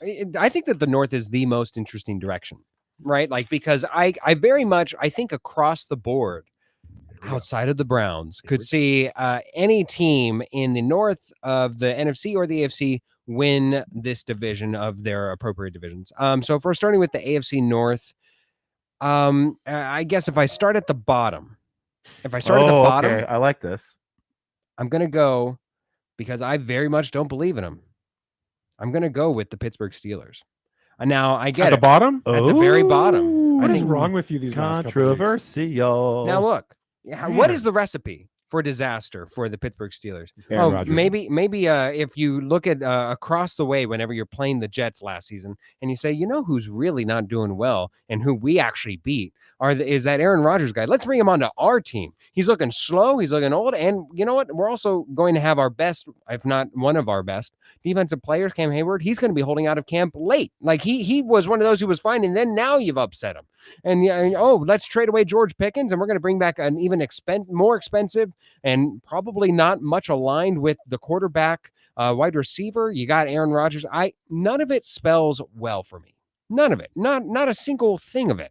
So I'm going to go with Pittsburgh as being at the bottom of this. I will go Cleveland at number 3 because eventually, when they do turn to Shador, my God, the winning ways are never going to cease. Stupid. I would be intrigued to see if they can go 5-0 to end the year. My God. You want to talk about glue? Glue will be all over the walls. All right, so if we go to Cincinnati That Bengals. was really needlessly descriptive, by the way. Thank you very much. Cincinnati Bengals are going to be my second team. I have a very high vomit point against teams that do not address big issues. And not only did the Cincinnati Bengals not address their defense as a whole, they are neglecting it beyond that.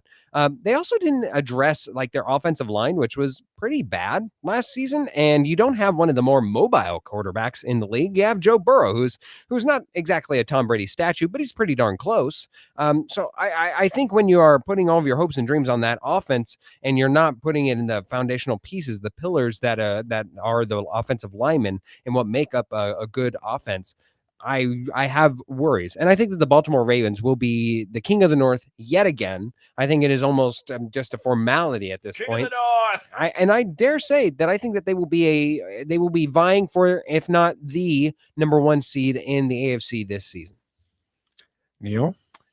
All right, real quick. I actually agree with Ralph. Not Ralph, it's Phil, the other guy. And also, I'm sorry, I don't have the Bengals making the playoffs. Okay, interesting. All right, so here's my predictions. I actually agree with Phil.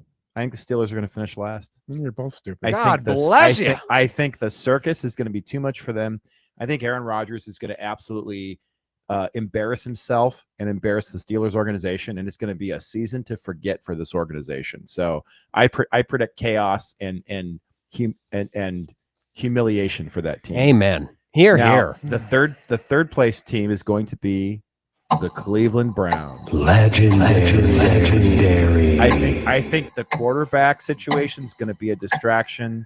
They have a strong defense that's going to keep them around, but they just have too many questions on the offensive side, and the whole Shador Sanders drama. I mean, what's the latest? He's out now with an oblique strain. He's got a tummy ache. No, he's got an oblique. That is a tummy ache. medicinal. Daddy came over and rubbed it for him. I heard People have died over less in the plague era. Tummy hurts. In the plague era, that's true. You know what? His stomach hurt so bad because of the autographs that he didn't sign before the game to those little kids that he said, "Nope, I can't sign your autograph." So I'm playing. here's a question. I haven't seen any video of this. Did anybody get video of Shador Sanders walking into the stadium this morning? No, not today. This morning, did he come in with his entourage playing hype music? By the way, carrying a scythe? not his entourage. Apparently, I've done research. I've dug into this, by the way. He made some phone calls? Yeah. Apparently, those are his teammates, first of all. So not his entourage, first of all. Those are actual teammates on the Browns. And the scythe guy, apparently the scythe guy is always walking around with the scythe. That's his thing.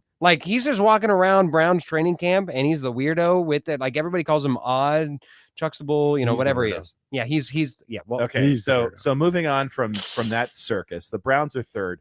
I think the Bungles are going to be second. I love me some Joe Shiesty. Sorry, I'm into it. The offense making the playoffs. The offense is. I don't know about that. The offense is going to win a bunch of shootouts. The defense, too many questions. Not sure it's going to be. So I'm iffy if they're going to make the playoffs or not. But obviously, I think everybody agrees this is the season for the Ravens. The Ravens are going to probably make the Super Bowl at this point. So that's pretty bold. That's pretty bold. I think they're going to pretty bold. I think. Now I want the Bills to get in. It's going to be Bills Ravens in the AFC Championship game. Also, but I would not be surprised if the Ravens made it to the Super Bowl. So but from a division perspective, there's no question. It's not even close. Lamar Jackson and Derrick Henry take that team into the far to the playoffs. All right. Sir Drives Lot says, time to turn the radio. What a take. I'm not really sure what he's talking about. All right. Okay. We're ready. So you're both stupid. All right. Here, let me get it strummed up for you right there. Number 4. I mean, I predict the Browns go 2-15 this year. 2-15. 2-15 is my prediction for the Browns. I think they're going to be terrible. God. Terrible. The fact that a certain person on this show thinks that poor excuse for a quarterback's even going to be on the roster, we'll see. Oh my goodness. I don't think he will fighting be. words. You know, the only way we talked about this in the blender yesterday, the only way he makes the roster is because of the fan pressure to have him there because he sells tickets. Other than that, there's no talent there. So they're 4th place with that pathetic quarterback room, and Dylan Gabriel probably takes the team over by week 8. Ew. Right. That's reality. Sorry, Phil. 3rd place. I got the Bengals in 3rd place. I don't see the Bengals having a good year. I'm not a fan of what they've done. I'm not a fan of what they're doing. I love Joe Burrow, and you do not. And all the money You're they a spent liar. on wide receiver, which was a mistake. Which one, Ralph? Yeah, exactly. I just think there's a lot of holes there. I don't see them playing well. I think the Steelers will surprise people and finish 2nd. I'm going to tell you why. Mike Tomlin. I don't care who he has at quarterback or what team he's dealt. He always seems to find a way. And I think he'll find a way. And I have a feeling, I don't know why, and I'm not an Aaron Rodgers guy. I don't like Aaron Rodgers, but I got a feeling he's going to have a pretty good year. I think he's going to have a pretty good year, surprising a lot of people because I think he's sick of all the haters out there. And I think he's got one last piece in him that just do it one last time. And I think he has a different year. And I think they could even make the playoffs. I'm not saying they will, but I think it'll be close. That's and then, of course, like everybody else, I have the Ravens. I mean, they win the division. They're the class of the division. There's no doubt about it. Do they get to the Super Bowl? I don't think so. But I think they're definitely going to be one of the top teams in the AFC this year again. So we come back from the break. We're going to talk about my favorite topic, the NFC North. Is that correct? We are going to get into the NFC North when we come excited. back. So, yeah. Are we done with Legendary? Just about. But before we go, so do you have the Steelers in? Remind me, do you have the Steelers in the playoffs? I think I have them just missing the playoffs. Just missing. Okay. Just missing the playoffs. All right. Because I think here we go. Legendary. It's a Weekend Warriors on 1580 The Fanatic. 1580 and 99.3 The Fanatic. Live and local. That's the sound of James adding long-lasting Gain scent boosters to his laundry this morning. Several hours later, James sniffs the irresistible scent of Gain on his shirt. Gain. Several hours later, James has even caught the attention of his mother-in-law, and she never gives him attention. Ooh, you smell amazing, James. Oh, thanks, Mom. I love you too. I never said that. Add Gain scent boosters to your laundry. Add joy to your day.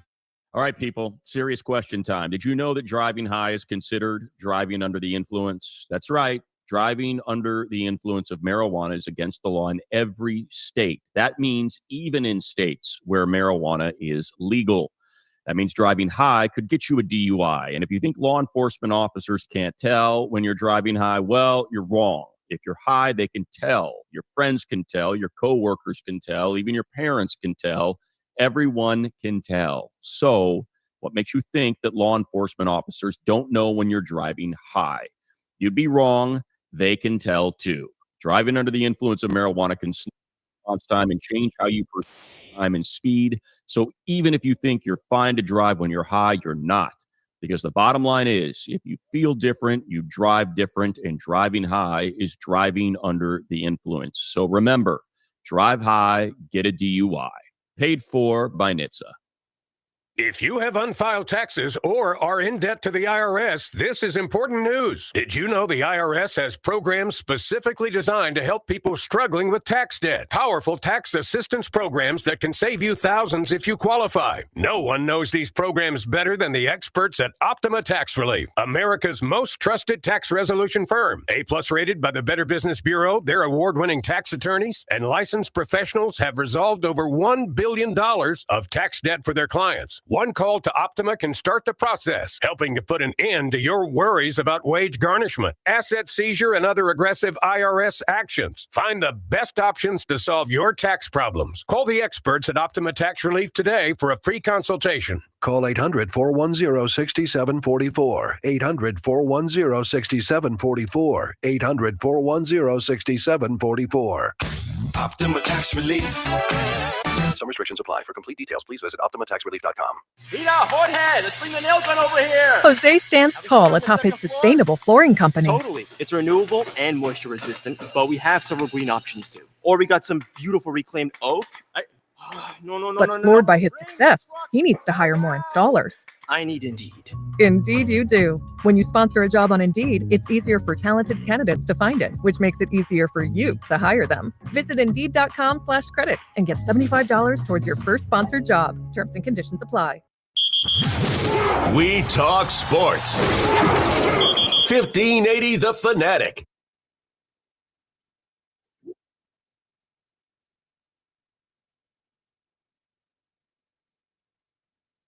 Weekend Warriors on 1580. Yes, it is. Absolutely. Oh, no. Please come in there. She's horrible. Hey, listen, if you want to hear more Taylor Swift, if you want to talk about sports in general, then I think you should hit us up on the Fanatic text line. You've got one more chance to get in here on these comments. We got some good comments coming in. Keep it rolling. We have the Fanatic text line. If you prefer the texting thing, it's 888-368-1580. Or you can comment on our live social media streams. That's YouTube and Facebook. All right. Yeah, that was it. Stop. Done. So Cardinal Art, who is my biggest fan, is on the text line. Oh, Cardinal, what's up, He Cardinal loves Art? me. We love ourselves a little Cardinal. Ralph, Yeah, we do. You're out of your rabbit arse mind if you think Shador is a bust, as well as thinking Gabriel is better prospect. Quit hating, because I bet that you will eat those words about that kid. Also, suck it, Ralph. Legendary. So I am here to tell you, Cardinal Art, and this other guy on our show, that he is a bust. That's you, Phil. I'm telling you. You mark my words. Shador Sanders will be a bust. A 5th round draft pick. He's 7th round. He should have been draft pick. He's going to be a bust. He does not have the talent to be a successful quarterback in the NFL. He does not have the capacity, in my opinion. He is so far behind mentally in the quarterback room. They talked about this, how he is like miles behind Dylan Gabriel in the quarterback room as far as grasping the offense and running the team. This daddy's not giving him the playbook that he can read to him in bed at night anymore. So it's not working out. I'm telling you, this kid's a bust. And the only reason they keep him, if they keep him, is because of all the fan pressure that they'll put on them. That's it. You're in Cleveland. You're probably going to win 2 games this year. You got to have something, right? So keep this clown around and have a show. But that's the only way he stays. He's not a good quarterback. I'm sorry. It's not hate. It's reality. Did you hear what I heard, Neil? What did you hear? I heard us gaining some ground because before he used to say that he shouldn't have even been drafted and that he should be in the UFL. Oh, but then he that's just true, said yeah. he should be a 7th round draft pick. Yeah. Oh, That's we're right. making grounds here, Neil. He's softening up, man. Yo, we got him right where we want him. Play the long game. He was the first in the history of the NFL draft, Mr. Irrelevant, drafted in the 5th round. Anyway. Oh, wow. Thundar's on the text line, says, so I don't follow NFL as closely as my Dodgers, but I don't really think Aaron Rodgers is going to make the Steelers much better. I don't think he has a good year, as Ralph's suggesting. And an old pack 10 or 12 or whatever you want to call guy. Yeah. I'd be happy to see him pull it off, but I feel it's more like Brett Favre last year in Minnesota than his first. But yours last Brett year. Favre's last year in Minnesota was brutal. And it ended before the season in injury. Yeah, and I understand That's that, Thundar. right. I'm telling you, it's a gut thing. I just have this gut, and I hate Aaron Rodgers. I'm a Pac-12, Pac-10 guy too, but I was never an Aaron Rodgers fan. I just something about me that just thinks he's going to have a good year. Well, you know what that is. It's that everybody's always been wrong for like the past 3 years with Mike Tomlin saying that this is the year they're going to lead. This is the year that and then it's like, you know what? After some point in time, I'm just going to stop just getting rear-ended in the back here. I'm done. Mike Tomlin, I get it. You're a fantastic coach. That escalated quickly. Banana in the tailpipe thing. Yikes. Cardinal Art, come on, dude. $100 on a public and a public on-air apology bet, Ralph. And a public on-air apology. I will give you. I'm not going to bet you $100, but I'll give you a public on-air apology. But it's not going to happen. You're going to be giving me a public. I will invite you in studio to apologize to me on one knee telling me, you know what? You were right, King Ralph. I Not- apologize. not on both. Cardinal How's that? are, don't worry. I've already got a part of the bet in store. You're Me and invited in Ralph, studio. me and Ralph have a bet saying that if and should and when Shador Sanders makes a start for the Browns this season, I win the bet, and if not, Ralph wins the bet. So he's already lost that one essentially. And you will come in studio and apologize to me. Wow. Well, Okay, that's weird. And I'm not a cheap arse. I'm sorry. All right, let's go to the NFC North. That's where our focus is. So, Neil, this is your division. We're We're going to start with Go you. Pack. Okay, sorry. Sell the. Oh wait, sorry, wrong. Sell the team. Yeah, wrong NFC North. Let's hear your. All right, so real quick, I'll go through mine. So, as much as I think the Bears are going to be improved, and I was pretty high on the Bears earlier, and I even said things like I thought they're going to make the playoffs or sneak in maybe. I'm thinking that now that things are kind of shaping up in how they're kind of shaking out in the division, I'm having a hard time putting the Bears better than fourth. I think they're going to finish last again, but I think there's going to be tons of room for optimism. I just think that everybody else is going to be a little bit better. So just under 500, like a 7-win season, you're saying, or something? No, I think they'll probably crack 500, but the rest of the division is going to be so good. So I think that, and this is a tough one for me. I'm having a hard time between the Lions and the Vikings as far as who's going to be third. I'm going to pick the Vikings just because J.J. McCarthy is a relatively unproven commodity. I wouldn't be surprised if they finish better, but I think, again, there's going to be optimism for the Twin Cities. I think that they'll be able to sound the Helga horn many, many times. I think they'll be able to play let's go crazy in the end zone when they score touchdowns. This is a very competitive division, and so I think that they won't do as well as I would like them to, but I think they'll finish third, but it's not a shame. It's not a crime at all. I don't think it's any disparagement on them. I think the Lions will somehow figure out a way, because Dan Campbell, don't count that man out. He's going to bite your kneecaps. He's going to do it smiling, right? I think he's going to figure out a way to patch together enough bubble gum and duct tape and baling wire to get these Lions to finish second in the division. They're not going to take the division, but I think they're going to finish second. And I think it's just going to be by pluck or by luck or whatever, they're going to somehow overcome their obvious deficiencies. They're getting Aiden Hutchinson back, so that's going to be awesome.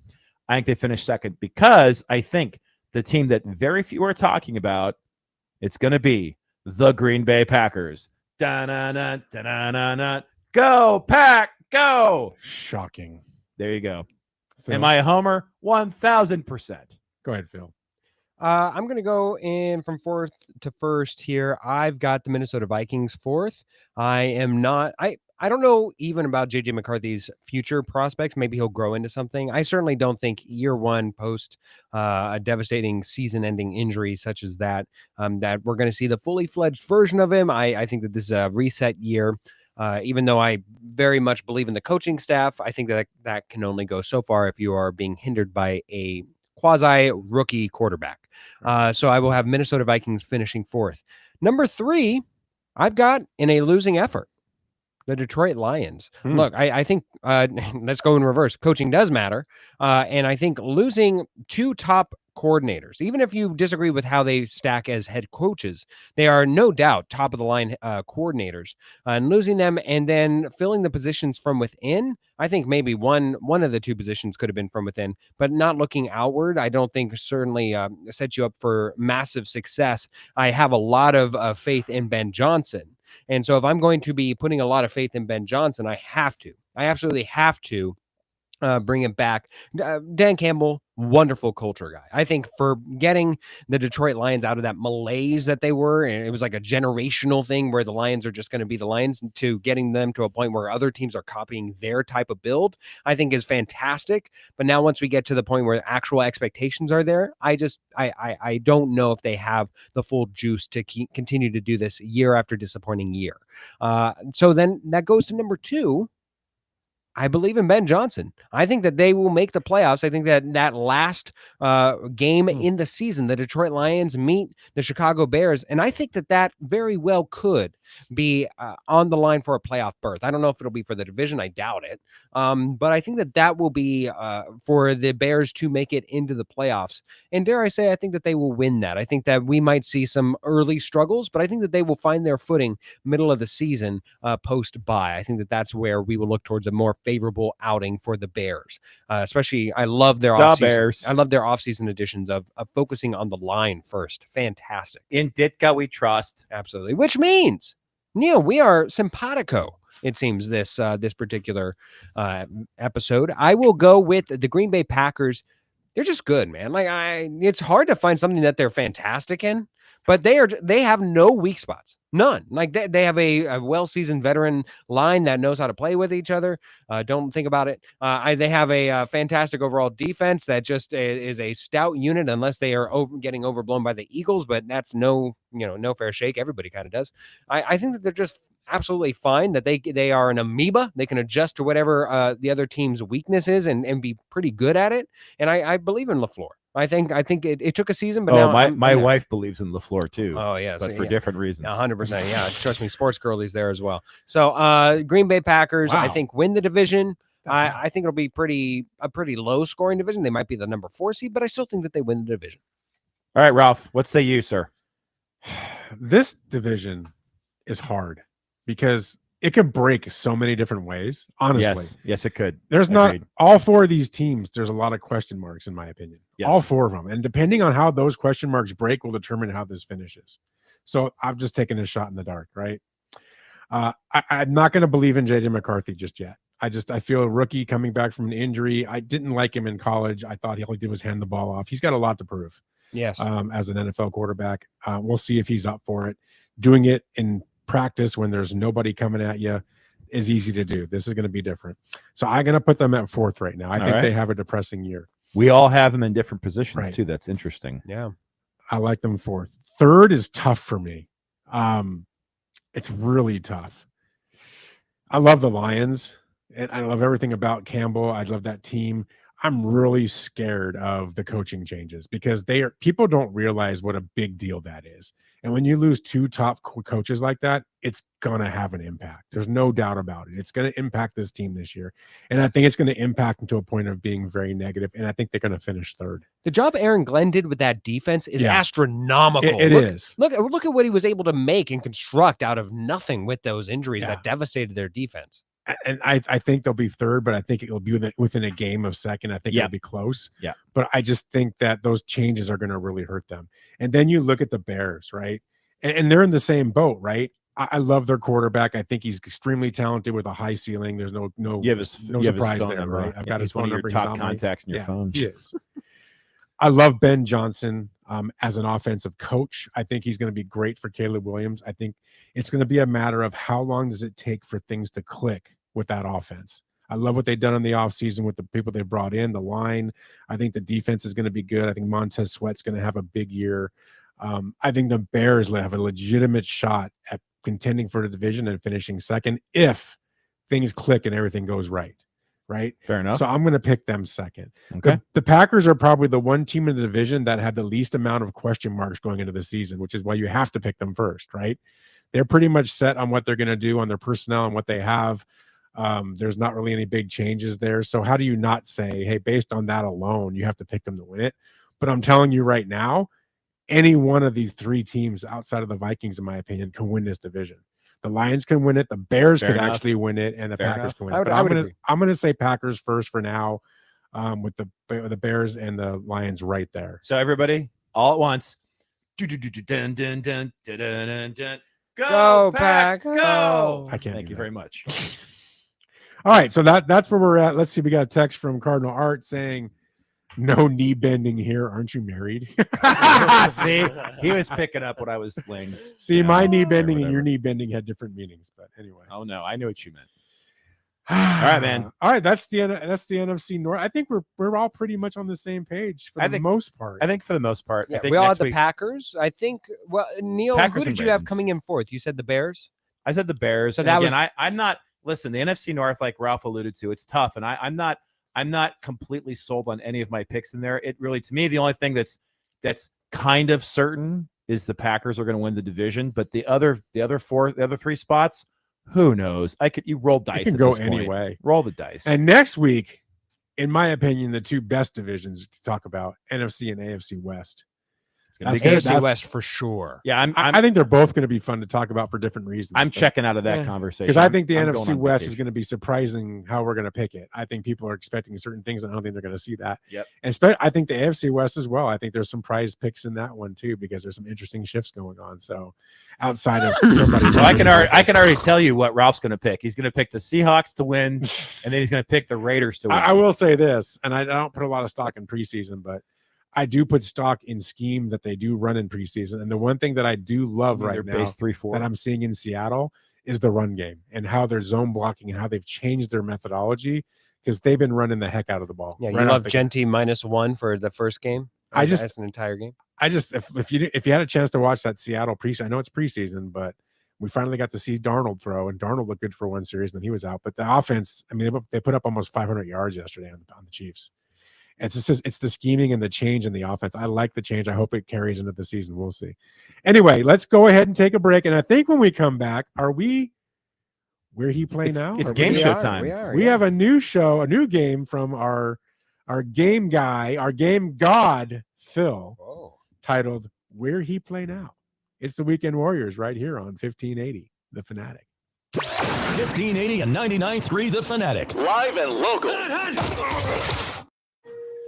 More fiber and laxatives, eh? Who are you? I'm future you. Future me? Constipation with belly pain still coming back? Our doctor figured it out. It's irritable bowel syndrome with constipation, or IBS-C, and Linzess could help you get ahead of it. Linzess linaclotide is a prescription medicine that treats IBS-C in adults. It's not a laxative. It's a once-daily pill that helps you get ahead of your symptoms. It's proven to help you have more frequent and complete bowel movements and helps relieve overall abdominal symptoms, belly pain, discomfort, and bloating. These symptoms were studied in combination, not individually. Do not give Linzess to children less than 2. It may harm them. Do not take Linzess if you have a bowel blockage. Get immediate help if you develop unusual or severe stomach pain, especially with bloody or black stools. The most common side effect is diarrhea, sometimes severe. If it's severe, stop taking Linzess and call your doctor right away. Other side effects include gas, stomach area pain, and swelling. Talk to your doctor and say yes to Linzess.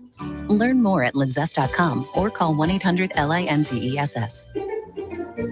To all my friends in Arizona, you don't need Gary Kaltbaum to tell you that your power costs are going up astronomically year after year. Last year, APS had a huge rate increase, which impacted so many families. This year, it's SRP's turn. There is a good chance that the federal solar tax credit, your hard-earned federal tax dollars that you will receive and that pays 30% of your solar system, may be going away at the end of December. But I'm here to tell you about the Solar Sandy solution. Don't regret not going solar now. The Solar Sandy solution strives to achieve zero power bills, or very close to zero. And for over 10 years, my friend Solar Sandy has been helping Arizona families and getting them the federal and state tax credit that helps pay for it. When those bills go up, there's nobody helping you pay your increased power bills. So go to AskSolarSandy.com. That's AskSolarSandy.com and fill out her kilowatt worksheet today. That's AskSolarSandy.com.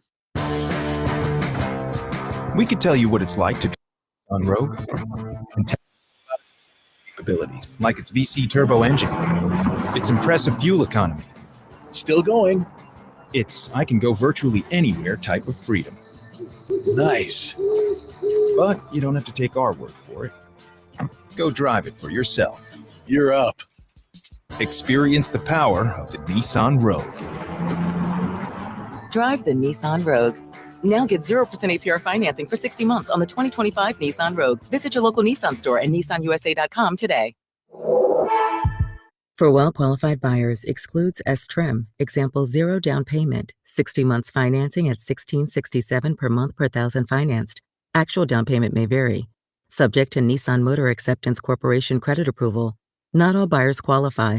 Dealer contribution may affect actual price set by dealer. Contact dealer for details. Ends 8/4/25. He gives you sports news, interesting facts, and commentary. Mostly with that shit-eating grin on his face. I'm a sexy beast. He's Jeffrey O'Brien. Catch him weekdays on the Daily Blender. Only on 1580 The Fanatic.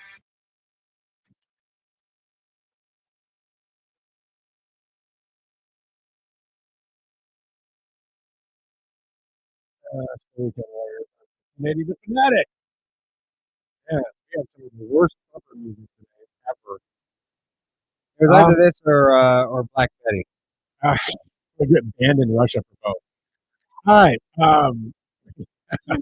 We have Blissful Hayes on Facebook saying, "What do you think about what Keenan Allen said about Caleb Williams?"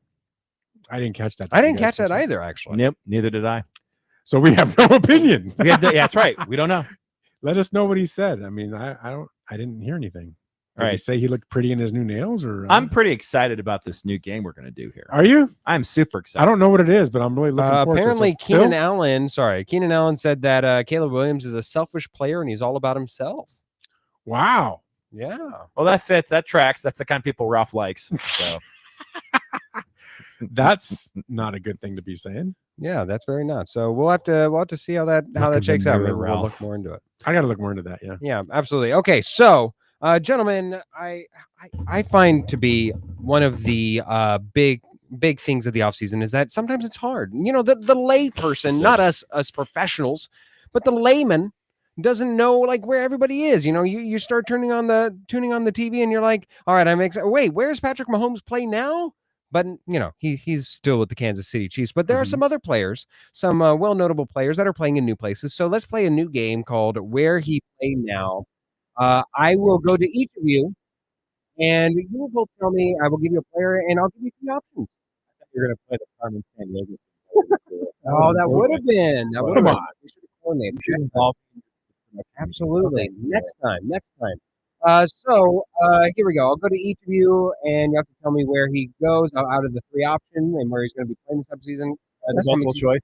Yeah, you get it right, you get a point, and you miss out on where the player landed this offseason. And well, I don't even think that this is a punishment for Ralph, but I will play. I will give a pearl of Taylor Swift trivia. That is, since she has gone on the New Heights podcast this week, and it was all Taylor, all a buzz. I know Ralph probably already has them all memorized, but just in case. All right, so are we ready, gentlemen? We're ready. Yay. All right, here we go. Ralph. Yeah. Let's start off easy here. Where did former Vikings ghost whisperer Sam Darnold end up to start this season?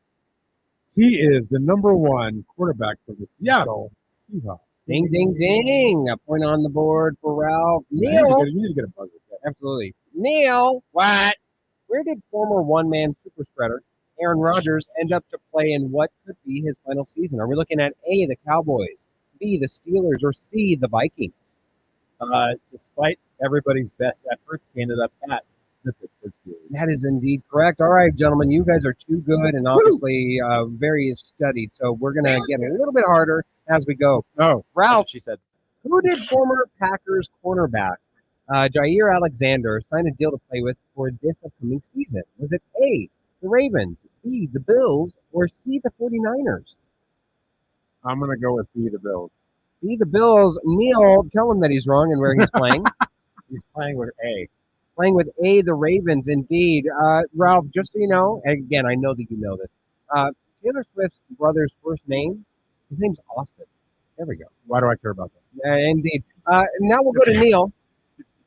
Where did the older Bosa, Joey Bosa, end up signing for this upcoming season? Is it the A, Cowboys, B, the Bills, or C, the Commanders? Oh, I forgot. Let's see the Commanders.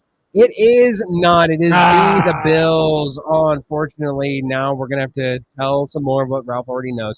In what year was Taylor Swift given Time Magazine Person of the Year Award? 2023. 2023. Who cares? All right, there we go. All right, Ralph, where did former husband to Kelsey Plum, Darren Waller, end up getting traded to for this upcoming season? A, the Raiders, B, the Dolphins, or C, the Bears? Darren the Waller. Dolphins. B, the Dolphins is indeed correct. Well, Yeah. Ralph. Yeah. I don't even know why you Walrus. doubted it. Absolutely. Nice job. Good. No Taylor Swift. Came out of retirement. Good for him. Neil. Yes. Where did former one-year wonder for the Steelers, Justin Fields, is going to the QB this offseason? Is it A, the Giants, B, the Jets, C, the Saints? He went to the Jets. Indeed, he did. Sorry, Taylor. We'll wait one more time, I'm sure. Ralph, which team acquired the right to play Evan Ingram this upcoming season? Is it A, the Denver Broncos, B, the New York Giants, or C, the Los Angeles Chargers? A, the Denver Broncos, of course. Yeah, and praise B, heaven forbid. All right, here we go. Neil. Yes. Praise be. Former number one overall draft pick for a player who will start a fight after getting denied the ball on a Hail Mary pass to end the game. George Pickens, where is he playing this season? A, the New England Patriots, B, the Cowboys, or C, the Jaguars? I forgot. I think he's at the Jaguars. Oh, that is incorrect. And unfortunately for Ralph, we have to do one more pearl of wisdom that he already knows. Let's hear it. Which the female pop star that the song "Bad Blood" is said to be about Katy Perry. is Katy Perry. Indeed, Neil. I'm so pathetic. You're welcome. All right, Ralph. Speaking of Taylor Swift's #1 fan, where did gas mask Laramie Tunsil get traded to this offseason? A, the Commanders, B, the Colts, or C, the Buccaneers? C. C, the Buccaneers. Oh, is wrong. So we're going to be going. It is A, the Commanders. Mark Taylor Swift. Yes. Taylor's re-recording of her albums in a long flight to get her masters back is labeled Taylor's version. Yes. If you like the album one time, you can listen to it again. All right, Neil. Yes.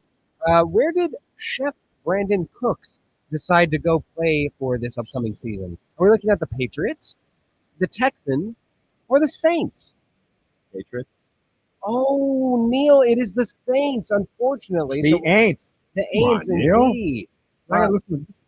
All right, so the famous actor Taylor Swift Jake Gyllenhaal. No. Miles Teller stars as the yeah. groom in Taylor's "I Bet You Think About Me" music video. Oh yeah. Miles Teller, fantastic. I think you're going to talk. Why do you know this? I think you're going to talk about All Too Well. No, What I is the know. That's deal? 10 minutes, absolutely. Ralph, where did this is an easy one, okay? Where did Mac Jones decide to Mac it up this upcoming season? Mac it up. The Texans, the Steelers, or the 49ers? Mac it up, mac it in. Let me Texans? begin. A, the Texans is wrong. Where is he? He's going to Kyle Shanahan and the 49ers. All right, Is let's he? I hear didn't some know T that. Swift trivia. Go. In 2008, Taylor attended the Grammys for the first time after being nominated for Best New Artist, and she skipped her senior prom in order to attend it. Nobody wanted to take her. Oh my gosh, she's ugly. She's not ugly. Oh my gosh. Brutal. All right. Neil, where did NFL journeyman Calais Campbell decide to pack up his rap suck and head off to for this upcoming offseason? All right. A, the Cardinals, B, the Jaguars, or C, the Ravens? The Jaguars. Oh, come on. No. It's the Cardinals. It's back to the Cardinals, which Oh. means I even gave you the answer because I didn't want to hear this. Taylor Trying to Swift give you the answer. grew I up, ignored him. grew up in Pennsylvania in the town of Wyomissing. Yeah. Indeed. I think this game is worth it just to get No, Ralph, it's not. Just to see Ralph's reactions to everything. Ralph, this All right, here we go. one, you can get it with your eyes closed. Where has former Broncos legend quarterback Zach Wilson found himself backing up this particular season? A, the Packers, B, the Jets, or C, the Dolphins? Jets. Oh, incorrect. No, it's the Dolphins. It's the Dolphins. And No. Stop. Let's do it. Taylor Swift opened in 2007 for his summer tour of Penny Chesney. Look at that. Cares? There we go. Penny Chesney. She's terrible. Neil, this one's a pretty hard one, so you're gonna have to think about what this one.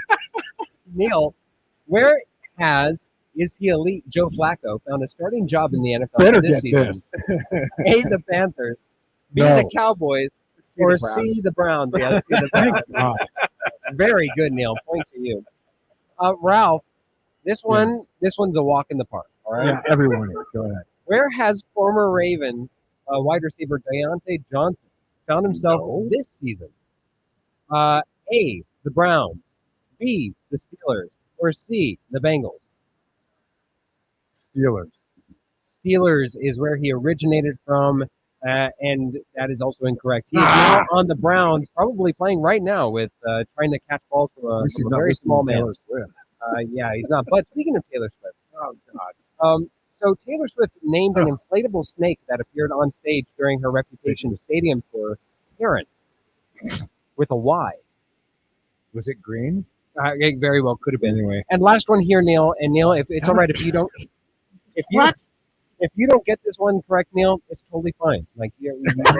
It's totally Got it. All right. fine. I'm gonna botch it intentionally. Go ahead. Where is Danny Nichols playing quarterback this fine season? For those who aren't familiar with the nickname, Danny, Danny Dimes, Daniel Jones. Where is he playing quarterback this offseason? The Indianapolis Colts, the Houston Texans, or the Atlanta Falcons? Falcons. No! The Indianapolis Colts. Oh, darn. Which means, fortunately for you, Neil, to learn a little bit more Taylor Swift I'd love knowledge, to. Go ahead. and for Ralph's Just to watch annoyance. Ralph squirm. The namesake of the song "Dear John" is apparently John Mayer for Taylor Swift, and that has been where he played. Thank you. I hate that game. I love this game. I hate This it. game. I want to take Ralph's blood pressure right now. It's probably It's aggravated. It's like 200 over I 150 can't understand right this now. whole Taylor Swift thing with people. Which was more aggravating, Ralph getting it wrong, the Taylor Yes. Swift, no, Yes. the Taylor Swift trivia afterwards, Yes. or Neil not knowing some ones that you knew. All of it. That's funny. Anything Taylor Swift was aggravating. It was so great to watch. If you haven't had a chance, you should go listen to the podcast. It's fascinating. Biggest takeaway, 2 takeaways. One, Sports Girlie's biggest takeaway for that podcast interview is that me and her are Travis Kelce and Taylor Swift, which of course, self-grandiosing. Okay. And then, Go ahead. and second one is sourdough bread is in, apparently. Hefty Lefties on the text line says 5-star high school recruit Golden Arm from Blue Mountain State was in 2008. Taylor Swift hit You Belong With Me music video. I have no idea. There we go. And then Regal Beagles on the text line is Phil using a long, skinny microphone like Gene Rayburn used in the Mets. I love that. All right. Hey, thanks for spending part of your weekend with us once again.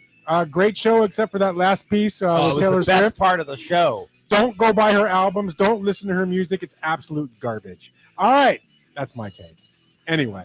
Hey, thanks for joining us. We will be back again next week. Same Not me. bat time, Yeah, same we'll bat miss channel you, without Neil Lynch. I'll be gone for 2 What weeks, but I'll be will back. we do? Simple. We'll get a fill in. It's the Weekend Warriors right here on 1580, The Fanatic. Bye, Neil. This is the story of the one. As a safety manager at a manufacturing plant, he does everything he can to keep his co